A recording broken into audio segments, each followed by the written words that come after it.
அன்பானவர்களே, இன்று இரவு வேளையிலே கனியற்ற கொடிகள் கனிதரும் கொடிகள் என்பதை குறித்து நாம் தேவனுடைய வார்த்தையை தியானிக்க இருக்கின்றோம். கனியற்ற கொடிகளும் கனிதரும் கொடிகளும். கிறிஸ்து நம்மை தம்மோடு இணைத்தது நமது வாழ்வில் கிறிஸ்துவுக்காக கனிகள் கொடுப்பதற்காக, கிறிஸ்துவின் நாமத்தின் நிமித்தம் பிறருக்காக கனிகளை கொடுப்பதற்காக. எனவே அந்த காரியத்திலே ஒரு ஃப்ரூட்ஃபுல் லைஃப், ஒரு பிரயோஜனம் உள்ள, ஒரு அநேகருக்கு பயன் தருகின்ற ஒரு வாழ்க்கை வாழ்வதற்கு கர்த்தர் நம்மிடத்தில் எதிர்பார்க்கிறார். அல்லேலூயா. முதலாவது நம்முடைய தேவனுக்கும் பிற்பாடு தேவனுடைய ஜனங்களுக்கும் பிரயோஜனம் உள்ளவர்களாய் இருக்க வேண்டும் என்பதே தேவன் நம்மேல் வைத்திருக்கிற எதிர்பார்ப்பு. ஆமென். எனவே அதை குறித்து சில காரியங்களை இன்றைக்கு நாம் தியானிக்கலாம். யோவான் சுவிசேஷம் 15ஆம் அதிகாரம் முதல் 2 வசனங்களை வாசிக்கலாம். நான் மெய்யான திராட்சை செடி, என் பிதா திராட்சை தோட்டக்காரர். என்னில் கனி கொடாதிருக்கிற கொடி எதுவோ அதை அவர் அறுத்து போடுகிறார். கனி கொடுக்கிற கொடி எதுவோ அது அதிக கனிகளை கொடுக்கும்படி அதை சுத்தம் பண்ணுகிறார். அல்லேலூயா, ஸ்தோத்திரம். கர்த்தராகிய இயேசு என்கிற திராட்சை செடியிலே கொடிகள், அந்த கொடிகள் அவரில் ஒட்டப்பட்டிருக்கும் பொழுது கனி கொடுக்க வேண்டும். என்னில் கனி கொடாதிருக்கிற கொடி எதுவோ, அவரில் ஒட்டப்பட்டும் கனி கொடாமல் இருக்கிற கொடிகளும் உண்டு. என்னில் கனி கொடாதிருக்கிற கொடி எதுவோ அதை அவர் அறுத்து போடுகிறார். ஆனால் கனி கொடுக்கிற கொடி எதுவோ அது அதிக கனிகளை கொடுக்கும்படி அதை சுத்தம் பண்ணுகிறார். அல்லேலூயா. இயேசுவில் ஒட்டப்பட்ட கொடிகளிலே 2 டைப் ஆஃப் கொடிகள் இருக்கின்றன. ஒன்று கனி கொடாதிருக்கிற கொடிகளாக இருக்கின்றன, இன்னும் ஒன்று கனி கொடுக்கிற கொடிகளாக இருக்கின்றன என்று சொல்லி பார்க்கிறோம். இதோடு இன்னொரு வசனத்தையும் சேர்த்து வாசிக்கலாம். லூக்கா சுவிசேஷம் 3ஆவது அதிகாரம் 9வது வசனம். லூக்கா 3:9. இப்பொழுதே கோடரியானது மரங்களின் வேரருகே வைத்திருக்கிறது. ஆகையால் நல்ல கனி கொடாத மரமெல்லாம் வெட்டுண்டு அக்கினியிலே போடப்படும் என்றான். அல்லேலூயா. இது 3வது ஒரு வெரைட்டி. கனி கொடுக்கிறது, ஆனா என்ன கனிகளை கொடுக்கல? நல்ல கனிகளை கொடுக்கவில்லை, கெட்ட கனிகளை கொடுக்கிறது. கர்த்தருக்கு ஸ்தோத்திரம். கனி கொடாதிருக்கிற கொடிகள் இருக்கின்றது, கனி கொடுக்கிறது இருக்கின்றது, கனி கொடுக்கிறதில் நல்ல கனி கொடுக்கிறது இருக்கின்றது, கெட்ட கனி கொடுக்கிறதும் இருக்கின்றது. கர்த்தருக்கு ஸ்தோத்திரம். அப்போ கனி கொடாதிருக்கிறதும் அதுவும் என்ன ஆகும்? அது அறுப்புண்டு போகும், அறுத்து போட்டு விடுவார் என்று சொல்லி இருக்கிறது.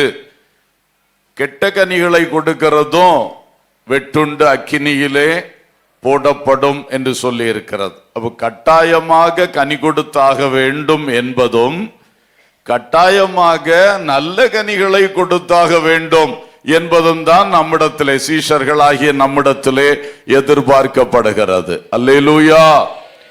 அதனால எல்லாரும் கனி கொடுத்தாக வேண்டும், எல்லாரும் நல்ல கனிகளாக கொடுத்தும் ஆக வேண்டும். இது கட்டாயம். ஏன்னா இயேசுவாகிய திராட்சை செடியிலே நாம் ஒட்டப்பட்டவர்கள். கர்த்தருக்கு ஸ்தோத்திரம். இப்போ முதலாவது இந்த கனியற்ற கொடியை குறித்து நாம் பார்க்கும் பொழுது, ஏன் கனியற்ற கொடிகளாக இருக்கின்றது? ஒரு வசனத்தை வாசியுங்கள். எபேசியர் 5:11-12 வாசியுங்கள். எல்லாரும் வசனங்களை கவனிக்கும்படி அன்போடு கேட்டுக்கொள்கிறேன். கனியற்ற அந்தகார கிரியைகளுக்கு உடன்படாமல் அவைகளை கடிந்து கொள்ளுங்கள். அவர்களால் ஒளிப்படத்தில் செய்யப்படும் கிரியைகளை சொல்லுகிறதும் அவலட்சணமாய் இருக்கிறதே. ஆமென். அப்போ கனியற்ற கொடிகள், கனியே கொடுக்கல, இயேசுட்ட ஒட்டி இருக்கிறேன்னு சொல்லிக்கிட்டோம் கனியே கொடுக்காம இருக்கிற கொடிகள் இருக்கிறது. அதுக்கு என்ன பிரச்சனை? கனியற்ற அந்தகார கிரியைகளுக்கு அது உடன்பட்டு இருக்கிறது. கனியற்ற அந்தகார கிரியைகளுக்கு அந்த கொடிகள் உடன்பட்டிருக்கிறதுனால ஐக்கியப்பட்டிருக்கிறதுனால பங்காளியாய் இருக்கிறதுனால அங்க போய் ஷேர் ஹோல்டரா மாறினதுனால அங்க போய் ஃப்ரெண்ட்ஷிப் வச்சதுனால கனியற்ற அந்தகார கிரியைகளுக்கு இது உடன்பட்டதுனால இது கனியற்றதா தான் இருக்கும். ஏன்னா அது கனியற்ற அந்தகார கிரியைகளோடு என்ன செய்திருச்சு? பார்ட்னர்ஷிப் வச்சிருச்சு. அதனால இதுக்கு கனி கொடுக்கவே முடியாது, கனிகள் இல்லை. அப்புறம் அடுத்த வசனத்துல விளக்கம் சொல்லி இருக்கு. அந்த முதல் வசனத்தை சொல்லி இருக்கு, அதை முதல்ல கடிந்து கொள்ளுங்க. எதை கடிந்து கொள்ளணும்? கனியற்ற அந்தகார கிரியைகளை கடிந்து கொள்ளுங்க. அதுக்கு ஏன் நீங்க உடன்பட்டீங்க? அதை விட்டு விலகுங்க. அதை நீங்க என்ன செய்யுங்க? கடிந்து கொள்ளுங்கள். அதை பற்றி ஒரு விளக்கம் அடுத்தது கொடுத்திருக்கு. அவர்களால், நீங்க யாரோடு ரொம்ப ஐக்கியப்பட்டதுனால கனிகள் போச்சோ, கனியற்ற வாழ்க்கை உங்களுக்கு ஆயிருச்சோ, அவர்களால் ஒளிப்பிடத்தில் செய்யப்படும் கிரியைகளை சொல்லுகிறதும் அவலட்சணமாயிருக்கிறது. ஆமென். அன்பர்களே, ரொம்ப கவனிக்க வேண்டிய ஒரு பகுதி. நம்ம இயேசுடத்துல ஒட்டினது உண்மைதான். நம்ம ஆண்டவராய் இயேசுடத்துல ஒரு குறையும் கிடையாது. அவர் மெய்யான திராட்சை செடி, சிறப்பான திராட்சை செடி, நல்ல திராட்சை செடி, நல்ல சாரத்தையும் நல்ல சத்தையும் நல்ல தண்ணீரையும் நமக்கு எப்பொழுது தந்து கொண்டிருக்கின்ற அழகான ஒரு செடி அவர். அவரிடத்தில் எந்த குறையும் எப்பொழுதும் கிடையவே கிடையாது. ஆனா நாம அவரிடத்துல ஒட்டப்பட்டு இன்னைக்கு வருஷம் என்ன ஆயிற்று? எத்தனை கன்வென்ஷன்களை தாண்டி வந்து விட்டோம், எத்தனை எழுப்புதல் கூட்டங்களை தாண்டி வந்து விட்டோம், எத்தனை நியூமரஸ் சண்டே சர்வீஸ்களை நாம் தாண்டி வந்து விட்டோம். ஆனா இன்னும் கனி வரல. இன்னும் கனி வரவில்லை என்றால் நம்ம ஐக்கியம் தவறான இடத்துல இருக்கிறது. சிலருடைய அந்தகார கிரியைகள், அவங்க ஒளிப்படத்துல அந்தரங்கத்துல மனுஷ காணாத இடத்துல அவங்க செய்யக்கூடிய கிரியைகளை வாய்னால சொல்லக்கூட அவலட்சணமா இருக்கும். அந்த மாதிரி ஆட்களோட நீங்க சம்பந்தம் கலந்தபடியினால், நீங்க அந்த மாதிரி ஆட்களோட ஐக்கியம் வச்சனால, ஃப்ரெண்ட்ஷிப் வச்சனால, பார்ட்னர்ஷிப் வச்சதுனால இன்றைக்கு நீங்கள் இயேசுவோடு ஒட்டி இருந்தோம் சொன்னா இருந்தோம் இத்தனை வருஷமா ஒட்டி இருந்து அப்படியெல்லாம் சொல்லியும் ஒரு கனி கூட உங்களால கொடுக்க முடியல. அல்லேலூயா, கர்த்தருக்கு ஸ்தோத்திரம். அன்பர்களே, இன்றைக்கு நம்முடைய வாழ்க்கையிலே கனிகள் இல்லாமல் இருக்கிறதா? கர்த்தருக்காக நான் இதை செய்கிறேன், இந்த மாதிரி கர்த்தருக்காக நான் பயன்படுறேன்னு ஒரு சின்ன எண்ணமாவது நமக்கு ஒரு திருப்தியை தரக்கூடியதா இருக்கிறதா? இல்லையே. என் குடும்பத்துக்கு நான் ஒரு நல்ல கனி கொடுக்கிற மரமா இருக்கிறேன், என் பிள்ளைகளுக்கு நான் பயன்படுறேன், இந்த காரியங்கள்ல பயன்பட்டு இருக்கிறேன், என் புருஷனுக்கு பயன்பட்டு கொண்டிருக்கிறேன், என் மனைவிக்கு பயன்பட்டு இருக்கிறேன், பெற்றோருக்கு பயன்பட்டு இருக்கேன் சொல்ல முடியுமா? ஏதோ ஒன்று எல்லாருக்கும் நடக்கும். அதை வச்சு பெருமையா பேசுறது இல்ல. நான் இயேசுவோடு ஒட்டப்பட்ட கொடினா எவ்வளவு கனி கொடுக்கணும், எவ்வளவு நல்ல கனிகளை கொடுக்கணும். கொடுக்கிறேன்னா குடும்பத்துல என்னால ஒரு சிறப்பு இருக்கிறதா? நான் வேலை பார்க்கிற இடத்துல என்னால ஒரு நன்மை வருதா? யோசேப்பு கனிதரும் செடி என்று அவனை குறித்து சொல்லி இருக்கு. அவன் பாருங்க, போத்திபார் வீட்டுல போனா அவன் சொன்னா, அவன் நினைக்கிறான் இவனால தான் எனக்கு ஆசீர்வாதமே வருது. அல்லேலூயா. கனி கொடுக்கிற செடி அதுதான். அவன் போய் அந்நியனாக, அவன் மேப்பனுடைய வீட்டுல வளர்ந்த பையன். அந்த போத்திபார் வீடு ஒரு அரண்மனை மாதிரி. அங்க போய் எல்லாம் புதுமையா பார்த்திருப்பான், இது என்னடா இதுன்னு சொல்லிட்டு. ஆனா அங்க அவன் பழகி அவன் பணி செய்ய ஆரம்பிச்சா அந்த மனுஷன் இவனை நம்பி எல்லாத்தையும் கையில கொடுத்தாச்சு. அந்த அளவுக்கு கனி தரும் செடி. அல்லேலூயா. அது சொல்லி இருக்கு, அவன் இவனை தன்னுடைய ஊழியக்காரனா மாத்தினான், ஒரு பர்சனல் செக்ரட்டரி மாதிரி. போத்திபாருக்கு பர்சனலான காரியங்கள் எல்லாம் பார்க்கறதுக்கு இவனை ஊழியக்காரனா மாத்திட்டான். தன் வீடு அனைத்துக்கும் விசாரணை கர்த்தனாக என்ன செஞ்சிட்டான்? மாத்திட்டான். வீட்டில் உள்ள சகல காரியத்துக்கு ஒரு மேனேஜர் மாதிரி மாத்திட்டான். எல்லாத்தையும் அவங்க கையில கொடுத்துட்டான். எங்கேயோ வந்த பையன், அடிமை பையன், மேப்பனுடைய பையன், அவனுக்கு இந்த மாதிரி காரியங்கள் அத்தனையுமே புதுசு. ஆனா யோசேப்பு கனி கொடுத்தான். அல்லேலூயா. இதுதான் கனி கொடுத்தல். வேலைக்கு போன இடத்துல கனி கொடுக்கிறோமா? சரி, அவனை வீண் பழி சாட்டி அவனை அவ்வளவு வேதனைப்படுத்தி, மனசுல வேதனைப்படுத்தி அவனை கொண்டு காவல் கிடங்குல போட்டாங்க. அங்கே சிறைச்சாலை தலைவனுடைய நம்பிக்கையை பெறுகிறான். சிறைச்சாலை தலைவன் என்ன பண்றான்? கைதிகள் எல்லாம் இவன் கண்ட்ரோல்ல கொடுக்கறான். கைதிகள்னா யாரு? சும்மா திருட்டு கேஸ், பிக் பாக்கெட் கேஸுகள் கிடையாது. அதெல்லாம் ஒரு கவர்மெண்ட் ஸ்டாஃப்கள் வரக்கூடிய ஒரு ஜெயிலாக்கும் அது. அப்படிப்பட்ட தலையாரிகளுடைய ஒரு சிறைச்சாலை, அப்படிப்பட்ட ஒரு ஹையர் அபிஷியல்ஸ் உடைய ஒரு சிறைச்சாலையில இவன் போயிட்டு யாரா மாறுறான்? ஒரு அதிகாரியா நடத்துறவனா மாறுறான். எப்படி கனி கொடுக்கிறான்! அல்லேலூயா! இந்த கனி கொடுத்தல் போத்திபார் வீட்டுல ஆரம்பிச்சதல்ல, அவன் சொந்த வீட்டிலே ஆரம்பிச்சது. ஆமென். அவங்க அப்பாவுக்கு அவங்க கனி கொடுத்துட்டே இருந்தான். அவங்க அண்ணன்மாருடைய செய்தி எல்லாம் இன்ஃபர்மேஷன்ஸ், நாட்டு கோழு குண்டனி, இதுக்கு பேர் என்னது? தகவல். இன்ஃபர்மேஷன்ஸ் அழகா கொடுத்துட்டே இருந்தான். அல்லேலூயா! கோழு குண்டனி சொல்றது உண்டு, அது வேற. இவன் செய்யறது என்னன்னா, அவன் சகோதரங்க செய்யற தப்பிதங்களை எல்லாம் போயிட்டு ஒரு சகோதரன் செய்து இன்னொரு சகோதரன் சொல்ல மாட்டான். அதான் கோல் சொல்றது, மூட்டி விடுறது, இதெல்லாம். அவன் பொறுப்பான ஆள்கிட்ட மட்டும் சொல்லுவான். அல்லேலூயா! அப்பா கிட்ட சொல்லுவான். அப்பாட்ட சொல்லித்தானே ஆகணும். அப்பா தானே அவங்களை கண்ட்ரோல் பண்ண முடியும், அவங்கள சரிப்படுத்த முடியும். அது தகவல் தான். யார் பொறுப்பா இருக்கிறாங்களோ அவங்கள்ட்ட ஒரு தப்பு செய்யற ஆளை குறித்து சொல்றது, கோல் சொல்றது, குறை சொல்றது கிடையாது. அது தகவல் சொல்லுகிறது. அல்லேலூயா!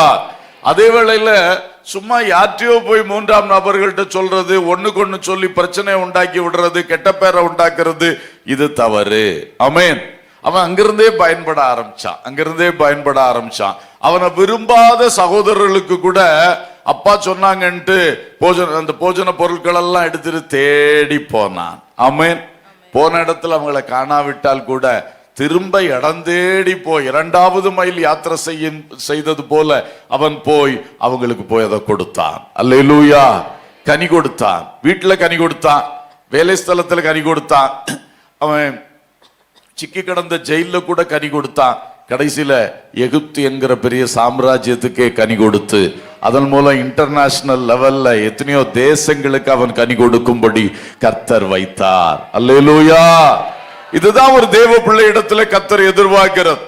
பழைய ஏற்பாட்டு காலத்துல ஒரு சின்ன பையன், அந்த பையனுக்கிட்ட இவ்வளவு பெரிய கனி வந்துச்சுன்னா, இன்னைக்கு புதிய ஏற்பாட்டுல பைபிள் நிறைவாய் பெற்ற நாம், பரிசுத்தாவியை நமக்குள்ளேயே நிரந்தரமா தங்கி இருக்க பெற்ற நாம், இப்படிப்பட்ட பரிசுத்த சபை கூடுதலை எல்லாம் அனுபவித்துக் கொண்டிருக்கிற நாம் எத்தனை அதிகமாய் கனி கொடுக்க வேண்டும். அல்லேலூயா! என்ன ஆயிற்று? இன்னைக்கு பேட் ஃப்ரெண்ட்ஷிப், பேட் பார்ட்னர்ஷிப், இதுதான் இன்றைக்கு அநேக விசுவாசிகளுடைய வாழ்வை கனியற்றதாக மாற்றி வைத்திருக்கிறது. ஏன்னா நீங்க கனியற்ற அந்தகார கிரியைகளை செஞ்சீங்களோ இல்லையோ உடன்பட்டீங்க. செஞ்சீங்களோ இல்லையோ என்ன பண்ணுனீங்க? உடன்பட்டீங்க. 4 பேர் உட்கார்ந்து இருந்தான், போலீஸ் 4 பேரையும் அரெஸ்ட் பண்ணிச்சு. 3 பேர் தான் குற்றம் செய்தவன், ஒருத்தன் கூட இருந்தவன் தப்பிக்கணும்னா நீ கோர்ட்ல போய் தான் அவன் என்ன செய்யணும்? தான் நிரபராதி என்று சொல்லி நிரூபிச்சு தான் தப்பிக்கணுமே தவிர, இப்ப இதுல அரெஸ்ட்ல இருந்து அவன் என்ன செய்ய முடியாது? தப்பிக்கப்பட முடியாது. ஏன்னா அவன் உடன்பட்டவன், அவன் குற்றம் செய்தவன் அல்ல, ஆனா குற்றம் செய்தவர்களோடு கூட உடன்பட்டவன். பேட் ஃப்ரெண்ட்ஷிப் கொண்டு வருகிற பயங்கரங்கள் இப்படி எல்லாம் இருக்கிறது வாழ்க்கையில. இன்னைக்கு வசனம் நம்மளை எச்சரிக்கிறது, கனியற்ற அந்தகார கிரியைக்கு நீ உடன்படாத. நீ ஸ்டூடெண்ட்ஸாக உன்னுடைய கிளாஸ்ல, கிளாஸ் ரூம் ஃப்ரெண்ட்ஸ்ல, உன்னுடைய காலேஜ் ஃப்ரெண்ட்ஸ் கூட சேரும் பொழுது யாரோடு சேருகிறாய் என்பதை கவனித்துக்கொள். இனம் இனத்தோடு சேரும்னு சொல்லுவாங்க. உனக்குள்ள கொஞ்சம் அந்த காரியங்களை குறித்து ஆசை இருக்கனால தான் அந்த கேங்கோட போய் நீ என்ன பண்ற? சேர்ந்துக்கிற. ஆனா நீ செய்ய மாட்ட. போதை இன்றைக்கு பள்ளிக்கூடங்கள்ல திறந்து விடப்பட்டிருக்கிறது. ஒரு காலத்துல கல்லூரிகள்ல திறந்து விடப்பட்ட போதை இப்ப எங்கேயும் வந்தாச்சு. ஆமா, பிரைமரி ஸ்கூல்ல கூட இருக்குன்றாங்க. நம்ப முடியாததா இருக்கு, ஆனா இருக்கான். அவ்வளவு தூரம் ஃப்ரீயா மூவ் ஆயிட்டு இருக்குது போதை.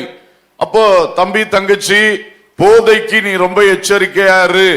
அது ரொம்ப மோசம். ஒருத்தர் அன்னைக்கு சொல்லிட்டு இருந்தாங்க, ஒரு டீச்சர், அவங்க பிள்ளைகள்கிட்ட இருந்து நான் இதை அறிந்து கொண்டேன். அது அவங்க சொன்ன பேர்லாம் எனக்கு ஞாபகம் இல்லை. ஒவ்வொரு இந்த கோட் நேம் மாதிரி வச்சிருக்காங்க. அது ஒவ்வொரு போதைக்கு பெயர் பிள்ளைகள் சொல்லி அந்த டீச்சர் சொல்லுது. அது ஒரு போதைய சொன்னா அது என்ன சொல்லுதுன்னா, அப்படி அதை போட்டு நாக்கு கடியில அதை வச்சாச்சுன்னா அப்படியே மேகத்துல பறக்கிற மாதிரி இருக்குமா. அப்ப பள்ளிக்கூடத்துல பாடம் படிக்க மாட்டாங்க, மேகத்துல என்ன பண்ணிட்டு இருப்பாங்க, பறந்துட்டு இருக்கிறாங்க இன்னைக்கு நிறைய பேர். இன்னொன்னுல பண்ணுனா அது ஏஞ்சல்ஸ் கூட இருக்கிற மாதிரி இருக்குமா. எப்படி போதை செய்யற வேலையை பாருங்க சின்ன பிள்ளைகளுக்கு. அப்போ நான் சொல்லும் பொழுது, ஒருவேளை இந்த மாதிரிப்பட்ட கேங்குகளோட இந்த மாதிரிப்பட்ட ஃப்ரெண்ட்ஸுகளோட பழகிற ஒரு சூழ்நிலையில் இருக்கிற எந்த ஒரு பையனானாலும் பிள்ளையானாலும் எச்சரிக்கையாயிரு. உன்னை ஆண்டவர் இயேசு தெரிந்து கொண்டிருக்கிறார். அல்லேலூயா. உன்னை சின்ன வயதிலே சாமுவேல போல உன்னை சர்ச்சில் கொண்டு வந்து கர்த்தர் வளர்த்து கொண்டிருக்கிறார். வாலிபனே, உன்னை யோசுவாவை போல கர்த்தர் ஆசரிப்பு கூடாரத்தில் கொண்டு வந்து இங்க உள்ள பணிவிடையெல்லாம் செய்ய வச்சு இங்க உள்ள காரியங்கள ஊழிய ஈடுபாடுகளும் உனக்கு தந்து கொண்டிருக்கிறார். நீ சும்மா கனியற்ற அந்தகார கிரியைகளோடு உடன்பட்டு போகாதே. அல்லேலூயா. நீ செய்யாம இருந்தாலும் அவங்களோட உடன்பட்டா கடைசியில ஒரு நாள் நீயும் செய்யத்தான் போற. அந்த ஃப்ரெண்ட்ஷிப்பை நீ கட் பண்ணணும், அது வேண்டாம். கர்த்தருக்கு ஸ்தோத்திரம். பெரியவர்களே, நீங்களும் இதற்கு விதிவிலக்கானவர்கள் அல்ல. எத்தகைய நண்பர்களோடு நீங்கள் பழகுகிறீர்கள் கவனத்தில் கொள்ளுங்கள். அந்த ஃப்ரெண்ட்ஷிப் என்பது அது சும்மா நான் பழகிறேன், நான் வசதிக்காக என் அவசியத்துக்காக அவரை நான் பழகிட்டு இருக்கிறேன், அவங்கள்ட்ட பழகிட்டு இருக்கேன் என்பது மட்டுமல்ல. அதுக்கு மேல அது பல காரியங்களை நமக்குள்ள நாம் அறியாமலே செய்யும். அல்லேலூயா. எனவே நாம் நல்லவர்களோடு பழகுவோம், தேவபக்தி உள்ளவர்களோடு பழகுவோம், குறிப்பா இந்த ஆவிக்குரிய உறவுகளோடு பழகுவோம். அல்லேலூயா. ஸ்தோத்திரம். ஆவிக்குரிய உறவுகள்ட்டும் குறை இருக்கு, நான் இல்லைன்னு சொல்ல மாட்டேன். ஆனா எல்லா மனுஷட்டே குறை இருக்கு. நம்மளை குறைய நீக்கி நிறைவாக்குறதுக்கு தானே இயேசு அழைச்சிருக்கிறாரு. ஆனா இயேசுவின் அழைப்பை ஏற்றுக்கொண்டு இயேசுவின் ரத்தத்தால் மீட்கப்பட்ட பிள்ளைகள் அவர்களோடு நீங்க சேருங்க. ஆமென். அவர்களையும் குற்றம் பார்த்து அவன் அப்படி இருக்கான், இவன் அப்படி இருக்கான், அங்க போய் உட்கார மாட்டேன், நான் அவன் உட்கார்ற லைன்ல உட்கார மாட்டேன்னு சொன்னா அது சரியாகாது. கர்த்தர் இந்த ஆளையும் தெரிந்து கொண்டிருக்கிறார், அந்த ஆளையும் அவருடைய ரத்தத்தினால கழுவி சுத்திகரித்திருக்கிறார், அவருடைய ஆவியா அந்த ஆளுக்குள்ளையும் கொடுத்திருக்கிறார். ஆமென். ஏன் உங்கள்ட்ட குறை இல்லையா? நீங்க 100% சரியா இருக்கிறீங்களா? அதனால இங்க குறை பேசிக்கிட்டு கடைசியில எங்க போய் ஜாயின் பண்றது? ஆகாத கூட்டத்துல போய் ஜாயின் பண்றது. பலருக்கு இந்த மாதிரி ஒரு இது இருக்கு. சாத்தானுடைய தந்திரம். தெய்வ மக்களோடு இணைய விடமாட்டான், தெய்வ மக்களோடு நல்ல காரியத்துக்காக உடன்பட விடமாட்டான். அவர் கூட உழைத்து போக மாட்டேன், இவரு கூட பாட்டு பாட மாட்டேன், அவரு கூட ஆராதனை செய்ய மாட்டேன், அவரு கூட ஜெபம் பண்ண மாட்டேன். சரி, அது கடைசியில எங்க கொண்டு சேர்க்குதுன்னா, ஜெபம் பண்ணாத கூட்டத்துல உன்னை கொண்டு சேர்க்குது, ஊழியம் செய்யாத கூட்டத்துல கொண்டு சேர்க்குது. இதுதான் ஆபத்து. ஆகையினாலே நீங்கள் கனியற்ற அந்தகார கிரியைகளுக்கு உடன்பட்டு போகாதபடி அவைகளை முதலாவது கடிந்து கொள்ளுங்கள். அல்லேலூயா. அல்லேலூயா. ஸ்தோத்திரம். கடிந்து கொள்ளுங்கள். அவர்களால் செய்யப்படும் காரியங்கள் ரொம்ப அவலட்சணமான காரியங்கள். இதுதானே கனியற்றவர்களாய் மாற்றுகிறது. லூக்கா 13 என்று நினைக்கிறேன். அங்க சொல்லியிருக்க, ஒரு திராட்சை தோட்டத்தின் நடுவிலே ஒரு அத்திமரம். சரிதானா? அத்திமரம் அது கனி கொடுக்கவில்லை. திராட்சை தோட்டத்துக்குடைய சகல காரியங்களை அனுபவிச்சுட்டு வளர்ந்து வருது, ஆனா ஒரு கனி கூட என்ன செய்யாது, கொடுக்காது. அப்போ எஜமான் வருகிறார், தோட்டக்காரனை பார்த்து சொல்றாரு, ஐயா தோட்டக்காரரு, ஏன் இதை வளர்த்திக்கிட்டு இருக்கிறாரு? இந்த திராட்சை செடியெல்லாம் அழகா கனி கொடுத்துக்கிட்டு இருக்குது, இந்த அத்தி மரம் அதுக்கு சாப்பிடுற சாப்பாடை இதுவும் சாப்பிட்டுக்கிட்டு, அதுக்கு பாதுகாப்புல இதுவும் அனுபவிச்சுக்கிட்டு, எல்லாத்தையும் வச்சுக்கிட்டு ஒரு கனி கூட கொடுக்கலையே, அதை வெட்டி போடுப்பா அப்படின்னு எஜமான் கட்டளை கொடுத்தார். அல்லேலூயா. ஸ்தோத்திரம். எஜமான் கட்டளை கொடுத்தார்.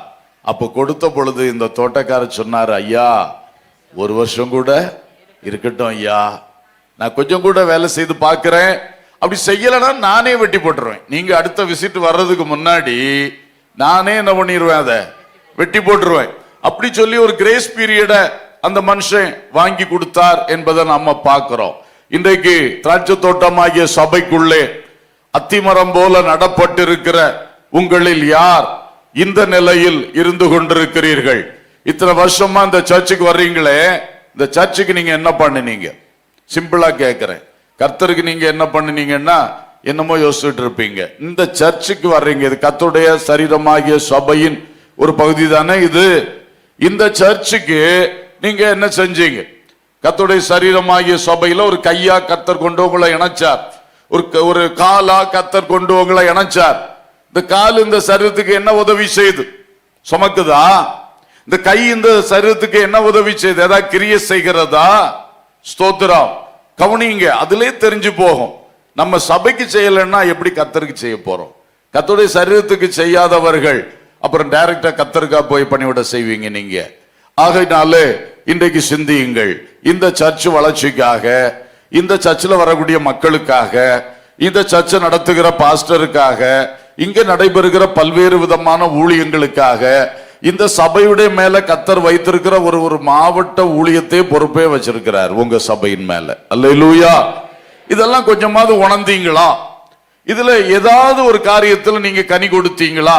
யோசித்து பாருங்க.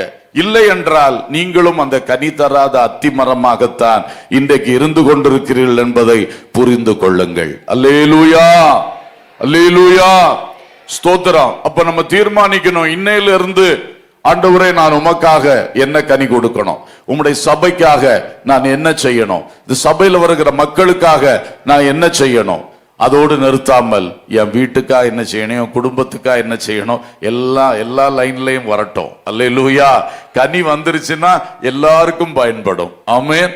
ஏதோ ஒரு ஆளுக்கு மட்டும் இல்ல, எல்லாருக்கும், அந்த தோட்டத்தில் இருக்கிற எல்லாருக்கும் என்ன செய்யும், பயன்படும். ஏது சிலர் சர்ச்சுக்கு பயங்கரமா பயன்படுறாங்க, சொந்த வீட்டுல ஒரு காரியம் செய்யறது கிடையாது, குடும்பத்துக்குள்ள ஒரு காரியம் செய்யறது கிடையாது. அதுவும் தப்பல்லவா? யோசேப்பு வீட்டில இருந்தே கனி கொடுக்க ஆரம்பிச்சான், தேசங்களுக்கு கனி கொடுக்கிறவனாய் மாறினான். அல்லேலூயா. எனவே இந்த கனியற்ற நிலை நம்மை விட்டு மாறட்டும். கடிந்து கொள்ள வேண்டியவைகளை கடிந்து கொள்ளுவோம், உணர்ந்து செய்ய வேண்டியவைகளை செய்ய ஆரம்பிப்போம். அப்ப கனிகள் நமக்கு வரும். அல்லேலூயா. சரி, இரண்டாவது, கெட்ட கனி கொடுக்கும் கொடிகள். இது கனி கொடுக்குது, முதல்ல உள்ளது கனியே இல்லை. அந்தகார கிரியைகளினால, அவலட்சணமான கிரியைகளினால, கெட்ட கெட்ட காரியங்களால அது சிக்கி போய் கிடக்கு. அதை கடிந்து கொண்டு வெளியே வரணும். இரண்டாவது, கெட்ட கனிகளை கொடுக்கின்ற கொடி. ரோமர் 7:5 வாசிப்போம். ரோமர் 7:5. நான் மாம்சத்திற்கு உட்பட்டிருந்த காலத்தில் நியாயப்பிரமாணத்தினாலே தோன்றிய பாவ இச்சைகள் மரணத்துக்கு ஏதுவான கனிகளை கொடுக்கத்தக்கதாக நம்முடைய அவயவங்களிலே பலன் செய்தது. எப்படிப்பட்ட கனிகள் இது? கெட்ட கனிகள், மரணத்துக்கு ஏதுவான கனிகள். விஷக்கனியை சாப்பிட்டுட்டான், சாவுக்கு ஏதுவானத சாப்பிட்டுட்டான்னு சொல்லுவாங்கல்ல, அந்த மாதிரிப்பட்ட விஷமான சாவுக்கு ஏதுவான கனிகளை கொடுக்கிற ஒரு நிலை என்று இங்கே எழுதப்பட்டிருக்கிறது. மாம்சத்துக்கு உட்பட்டிருந்த காலம், அந்த காலத்துல பாவ இச்சைகள், பயங்கரமான பாவ இச்சைகள், அது என்ன கனிகளை கொண்டு வந்தது? மரணத்துக்கு ஏதுவான கனிகள். அத கனிகளை கொடுக்க அந்த செய்கைகளை செய்ய செய்ய என் தலையின் மேல் மரணம் உறுதியாகி கொண்டே வந்தது. ஆமென். எனக்கு நானே மரணத்தை என்ன செய்து கொண்டிருந்தேன்? தேடிக்கொண்டிருந்தேன். என்ன மரணம்? இரண்டாம் மரணம் என்று சொல்லக்கூடிய அக்கினியும் கந்தகமும் எரிகிற கடலிலே தள்ளப்பட்டு நித்திய காலமாய் வாதிக்கப்படுகிற அந்த இரண்டாம் மரணத்தை என் தலை நிறைய சம்பாதித்து கொண்டே வந்தேன். மரணத்துக்கு எதுவான கனிகளை நான் என்ன செஞ்சுட்டு வந்தேன்? கொடுத்து கொண்டே வந்தேன். பாவம் செய்தேன், பயங்கரமான பாவங்கள், என்னை நரகத்துக்கு கொண்டு போகக்கூடிய பாவங்களை, பாவக்கனிகளை, விஷக்கனிகளை, சாவுக்கு எதுவான கனிகளை நான் செய்து கொண்டே வந்தேன். ஸ்தோத்திரம். எத்தனை பேருடைய வாழ்க்கை கிறிஸ்துவுக்குள் வந்தோம், மாம்சத்துக்குட்பட்டவர்களாய் இருக்கிறீர்கள். ரோமர் 8:1 பார்க்கிறோம்ல, கிறிஸ்துவுக்குட்பட்டவர்களாய் இருந்தும் ரெண்டு குரூப்பு. ஒன்று மாம்சத்தின்படி நடக்கிற குரூப்பு, இன்னொன்னு ஆவியின்படி நடக்கிற குரூப்பு. அப்போ நம்ம கிறிஸ்துவுக்குள்ள வந்துட்டேன்னு சொல்லிட்டோம், பழைய நியாயப்பிரமாணத்துக்குள்ளே வாழ்றோம், பழைய மாம்ச கிரியைகளுக்குள்ளே வாழ்றோம். அப்ப அகைன் நம்ம என்னதான் பண்ணிட்டு இருக்கோம்? ஜீவனுக்கு நேரா வரல, நித்திய ஜீவனுக்கு நேரா வரல. ஆவியின் பிரமாணம் தான் ஜீவனுக்கு நேரா நம்மளை நடத்துகிறது. பழைய நியாயப்பிரமாணம் மாம்சத்துக்கு நேரா நடத்தி கடைசியில எங்க கொண்டு போய் சேர்க்கும்? மரணத்திலே, அந்த பயங்கர நரகாக்கினையிலே கொண்டு சேர்க்கும். மாம்சத்துக்கு எதுவாக, அப்படிப்பட்ட சாவுக்கு எதுவான கனிகள். ஏதேன் தோட்டத்துல ஜீவனுக்கு எதுவான ஒரு கனியும் வச்சிருந்தாரு, சாவுக்கு எதுவான ஒரு கனியும் வச்சிருந்தார். நீங்க தெரிந்து கொள்ளுங்க, ஜீவன் வேண்டுமா மரணம் வேண்டுமா? நீ ஜீவ விருட்சத்தின் கனியை எப்ப வேணாலும் புசிக்கலாம், அது உனக்கு ஜீவனை தரும். அந்த நன்மை தீமை அறியத்தக்க விருட்சத்தின் கனியை என்ன பண்ணிடாத, சாப்பிட்றாத, அது உனக்கு விலக்கப்பட்டிருக்கிறது. ஏன்னா அதை நீ புசிக்கும் நாளிலே சாகவே சாவாய், சாகவே சாவாய். அது சாகடிக்கிற கனியப்பா, மரணத்துக்கு எதுவான கனி. ஆனா மனுஷன் சும்மா இருந்தானா, அதை போய் கை வச்சுட்டான், அது சாப்பிட்டான். சாப்பிட்ட அன்னைக்கு செத்தான். என்ன செத்தான்? ஆளு உயிரோட தான் இருந்தான், ஆனா அவன் ஆத்மா செத்து போச்சு. ஆத்மா செத்து போச்சு. நான் அடிக்கடி சொல்றது தான், இந்த சந்தர்ப்பத்திலையும் சொல்றேன். மனுஷனுக்கு 3 மரணங்கள் இருக்கிறது. ஒன்று ஆவிக்குரிய மரணம், ஸ்பிரிச்சுவல் டெத். எபேசியர் 2:1 சொல்லி இருக்கு, பாவங்களினாலும் அக்கிரமங்களினாலும் மரித்திருந்த உங்களை கர்த்தர் உயிர்ப்பித்தார்னு சொல்லி இருக்கு. அப்ப என்ன மரணம் அது? அதுதான் அந்த ஏவாளுக்கும் ஆதாமுக்கும் அன்னைக்கு நடந்தது. அவங்க என்ன மரணம் அடைஞ்சிட்டாங்க? ஆவிக்குரிய மரணம், ஸ்பிரிச்சுவல் டெத் ஆயிட்டாங்க அன்னைக்கு. ஆனா இன்னொன்னு பிசிக்கல் டெத், இந்த சரீர மரணம். அது எல்லாருக்கும் வைக்கப்பட்டிருக்கிறது நமக்கு தெரியும், சரீர மரணம். 3வது டெத் நான் கொஞ்சம் முன்னாடி சொன்னேன், செகண்ட் டெத், 2ஆம் மரணம். அதான் நித்திய ஆக்கினை ஸ்தலத்திலே தண்டனைக்கு தள்ளப்படுகிற, அதுக்கு பேரு 2ஆம் மரணம். சோ இந்த 3 மரணங்களும் மனுஷனுடைய வாழ்விலே வைக்கப்பட்டிருக்கின்றன. அதுல ஆவிக்குரிய மரணத்தை ஜெயித்தவர்கள், இயேசுவின் ரத்தத்தால் பாவமர கழுவப்பட்டு கிறிஸ்துவின் சீடர்களாய், இயேசு என்ற செடியில ஒட்டப்பட்ட கொடிகளாய் நல்ல கனி கொடுக்க ஆரம்பிச்சிட்டா நம்ம இனி ஆவிக்குரிய மரணம் அடைந்தவர்கள் அல்ல, அதிலிருந்து உயிர்ப்பிக்கப்பட்டவர்கள். அல்லேலூயா. ஆவிக்குரிய மரணத்தை ஜெயித்தவர்கள் 2ஆம் மரணத்தையும் ஜெயித்து விட்டோம். அல்லேலூயா. ஆவிக்குரிய மரணத்தை ஜெயித்தவங்களுக்கு எது கிடையாது? 2ஆம் மரணம் கிடையாது. அதுக்கு பதில் நித்திய ஜீவன் கிடைக்கும். ஒரு அல்லேலூயா சொல்லுவோம். அல்லேலூயா. இந்த இடையில இருக்கிற பிசிக்கல் டெத் இருக்குல்ல, சரீர மரணம், அது எல்லாருக்கும் உண்டு, எல்லாருக்கும் உண்டு. எலிசாவுக்கு கூட சரீர மரணம் இருந்து இன்னைக்கு காலையில நம்ம தியானித்தோம். அவர் எவ்வளவு பவர்ஃபுல்லா இருந்தாலும், அவருக்கு எலும்புக்குள்ள செத்தப்புற கூட வல்லமை இருந்தாலும், அது அடுத்தவன உயிரோடு எழுப்பினாலும் அவருக்கு உயிர் வரல. ஏன்னா தேவ சித்தம். அவருக்கும் மரணம், சரீர மரணம் பரிசுத்தவானுக்கும் உண்டு, பாவிக்கும் உண்டு. ஹல்லேலூயா. அப்ப நமக்கு எத்தனை மரணம் எண்ணி பார்த்துட்டே இருக்கீங்களா? நமக்கு எத்தனை மரணம்? ஒரே ஒரு மரணம் தான் ஐயா. அதுவும் வருமா வரலன்னு தெரியல. இயேசு சீக்கிரம் வந்துட்டாருன்னா அதுவும் இல்லாம நம்ம என்ன செய்யப்பட்டுருவோம்? எடுத்துக்கொள்ளப்பட்டு விடுவோம். அல்லேலூயா. ஸ்தோத்திரம். அப்படியே வந்துட்டாலும் அந்த ஒரே மரணம் தான் வரும். அதுக்கு ஆண்டவர் சொல்லி இருக்காரு, கிறிஸ்துவுக்குள் நித்திரை அடைவீர்கள். மரிப்பீர்கள் சொல்றதுக்கு பதில் என்ன சொல்லிட்டாரு?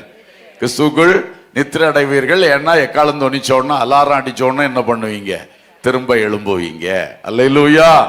என்ன அழகான ஒரு கிறிஸ்தவ ஜீவியம் இல்லையா? இந்த பாக்கியமெல்லாம் பெற்றிருக்கிற நாம்.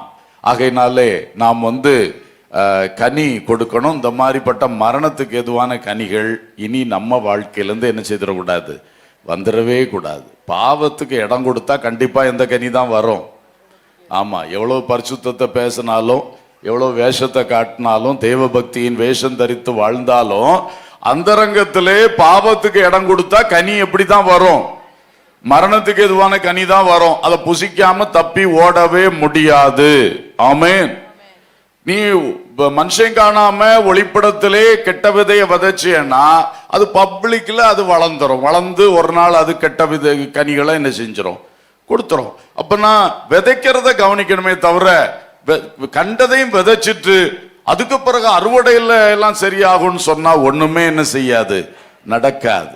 அப்ப நான் எதை விதைக்கிறேன், எதை எனக்குள்ள அலோ பண்றேன், எந்த பாவத்துக்கு இடம் கொடுக்கிறேன், அதை முதல்ல வெளியே ஆக்குங்கள். அல்லேலூயா. சிந்தனையில் பாவம் வருகிறது. அதுதான் கடைசியில் வந்து கற்பந்தரித்து வார்த்தையாகிய பாவமாய், செய்கையாகிய பாவமாய், நடக்கையிலே பாவமாய் வெளியே வருகிறது. கனிகளா வெளியே வருது. கை ஒருத்தனை அடிக்குதுன்னா அது ஒரு கெட்ட கனி. இதெல்லாம் தான் கனிகள். நம்மகிட்ட வெளிப்படுறது எல்லாமே கனிகள் தான். கால் தவறான இடத்துக்கு போகுதுன்னா அது கெட்ட கனி, அது மரணத்துக்கு நேரா போகுது. நீதிமொழிகள்ல சொல்லி இருக்கு, வேசியின் வீடு மரண அறைகளுக்கு நேரா என்ன செய்யுது? போகுது. வேசியை தேடி போகிறது, விபச்சாரம் பண்றது, கெட்ட கெட்ட காரியங்கள் செய்வது. டைரக்டா நீ எங்க போற? வேசி வீட்டுக்கு நீ போவல்ல, நீ டைரக்டா மரணத்தின் அறைகளுக்கே போய் கொண்டிருக்கிறாய். அல்லேலூயா. சரீரத்தை பரிசுத்த பாண்டமாய் காக்காமல், சரீரத்தை நீ வித்தியாசமாய் நடத்த அல்லது நடக்க ஒப்புக்கொண்டால் அது உன்னை டைரக்டா மரணத்துக்கு நேராக கொண்டு போகிறது.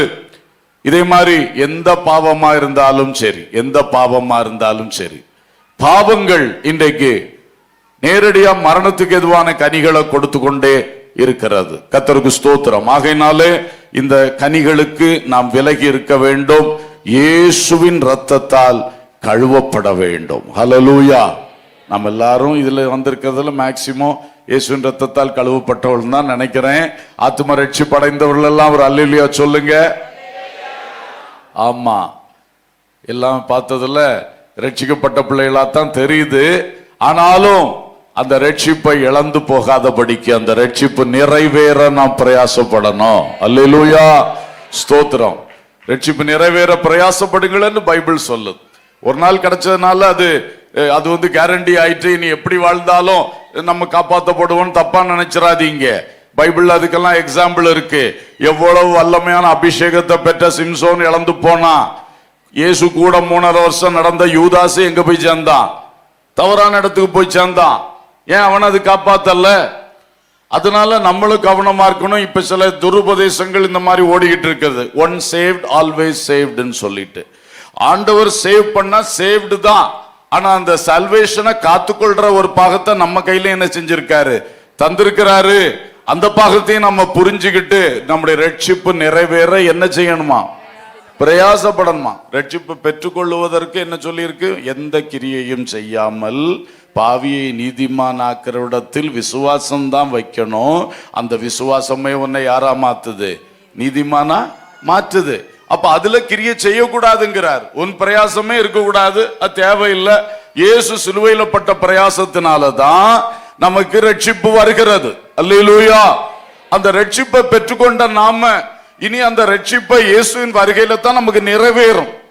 அது நிறைவேற நம்ம என்ன செய்யணும்னு சொல்லி இருக்கு? பிரயாசப்படணும். அப்ப அதுல நம்முடைய கிரியைகள், விசுவாச கிரியைகள் கூட சேர்ந்து செயல்படணும். அல்லேலூயா. எந்த கிரியையும் இல்லாமல் பெற்ற, விசுவாசத்தினால் பெற்ற ரட்சிப்பு. ஆனா அந்த ரட்சிப்பை நிறைவேற்றுறதுக்கு நம்முடைய விசுவாசத்தினால் உண்டாகிற கிரியைகள் சேர்ந்து ஒர்க் பண்ணணும். அல்லேலூயா. பாவத்தில் விழாமல் இருக்க கிருபைக்கு கீழ்ப்பட்டிருக்க வேண்டும். அல்லேலூயா. நீங்கள் கிருபைக்கு கீழ்ப்பட்டிருந்தா பாவம் உங்களை என்ன செய்யாது? மேற்கொள்ள மாட்டாது. ஆனா கிருபைக்கு கீழ்ப்பட்டிருக்கிறது உன் கையில தான் இருக்கு. கிருபை வந்து எப்பவும் தலையில வந்து ஏறிக்கிட்டு இருக்காது. நீ தாழ்மையா இருந்தா கிருபை இருக்கும். பெருமைக்கு இடம் கொடுத்தா கிருபை போயிடும். கிருபையை தருகிற தேவனே உனக்கு எதிராளியா என்ன செஞ்சிருவாரு? மாறிடுவார். கசப்புகளுக்கு, மனுஷர் மேல கசப்பு, வைராக்கியம், இதுக்கெல்லாம் இடம் கொடுத்தா கிருபை என்ன செய்யுது? போவோம், இழந்து போவோம், இழந்து போவோம். அப்போ எல்லாத்திலையும் நம்ம பார்த்து இருக்கு, நம்ம கவனிக்கணும். நான் கிருபைக்கு கீழ்பட்டு இருக்கிறேன்னு சொன்னா நம்ம தாழ்மைப்பட்டு அதுக்கு கீழே நம்ம தலைய கொடுக்கணும். அது வந்து தேடி தேடி சும்மா வந்து தலையில ஏறி உட்காராது. அந்த கிருபை எப்பொழுதும் தீத்துவல சொல்லி இருக்க, எல்லா மனுஷர் ரட்சிக்கத்தக்க தேவ கிருபையானது பிரசன்னமா இருக்கு. ஐயா, பிரசன்னமா இருக்கு. அதுல போய் உன் தலையை கொடு, எப்பொழுதும் அதுக்கு கீழ்பட்டு இரு. அல்லேலூயா, ஸ்தோத்திரம். வெயில் எப்பமா அடிச்சுட்டு தான் இருக்கு. வெயில உன் உடம்ப காட்டினா தானே விட்டமின் டி உனக்கு வரும்.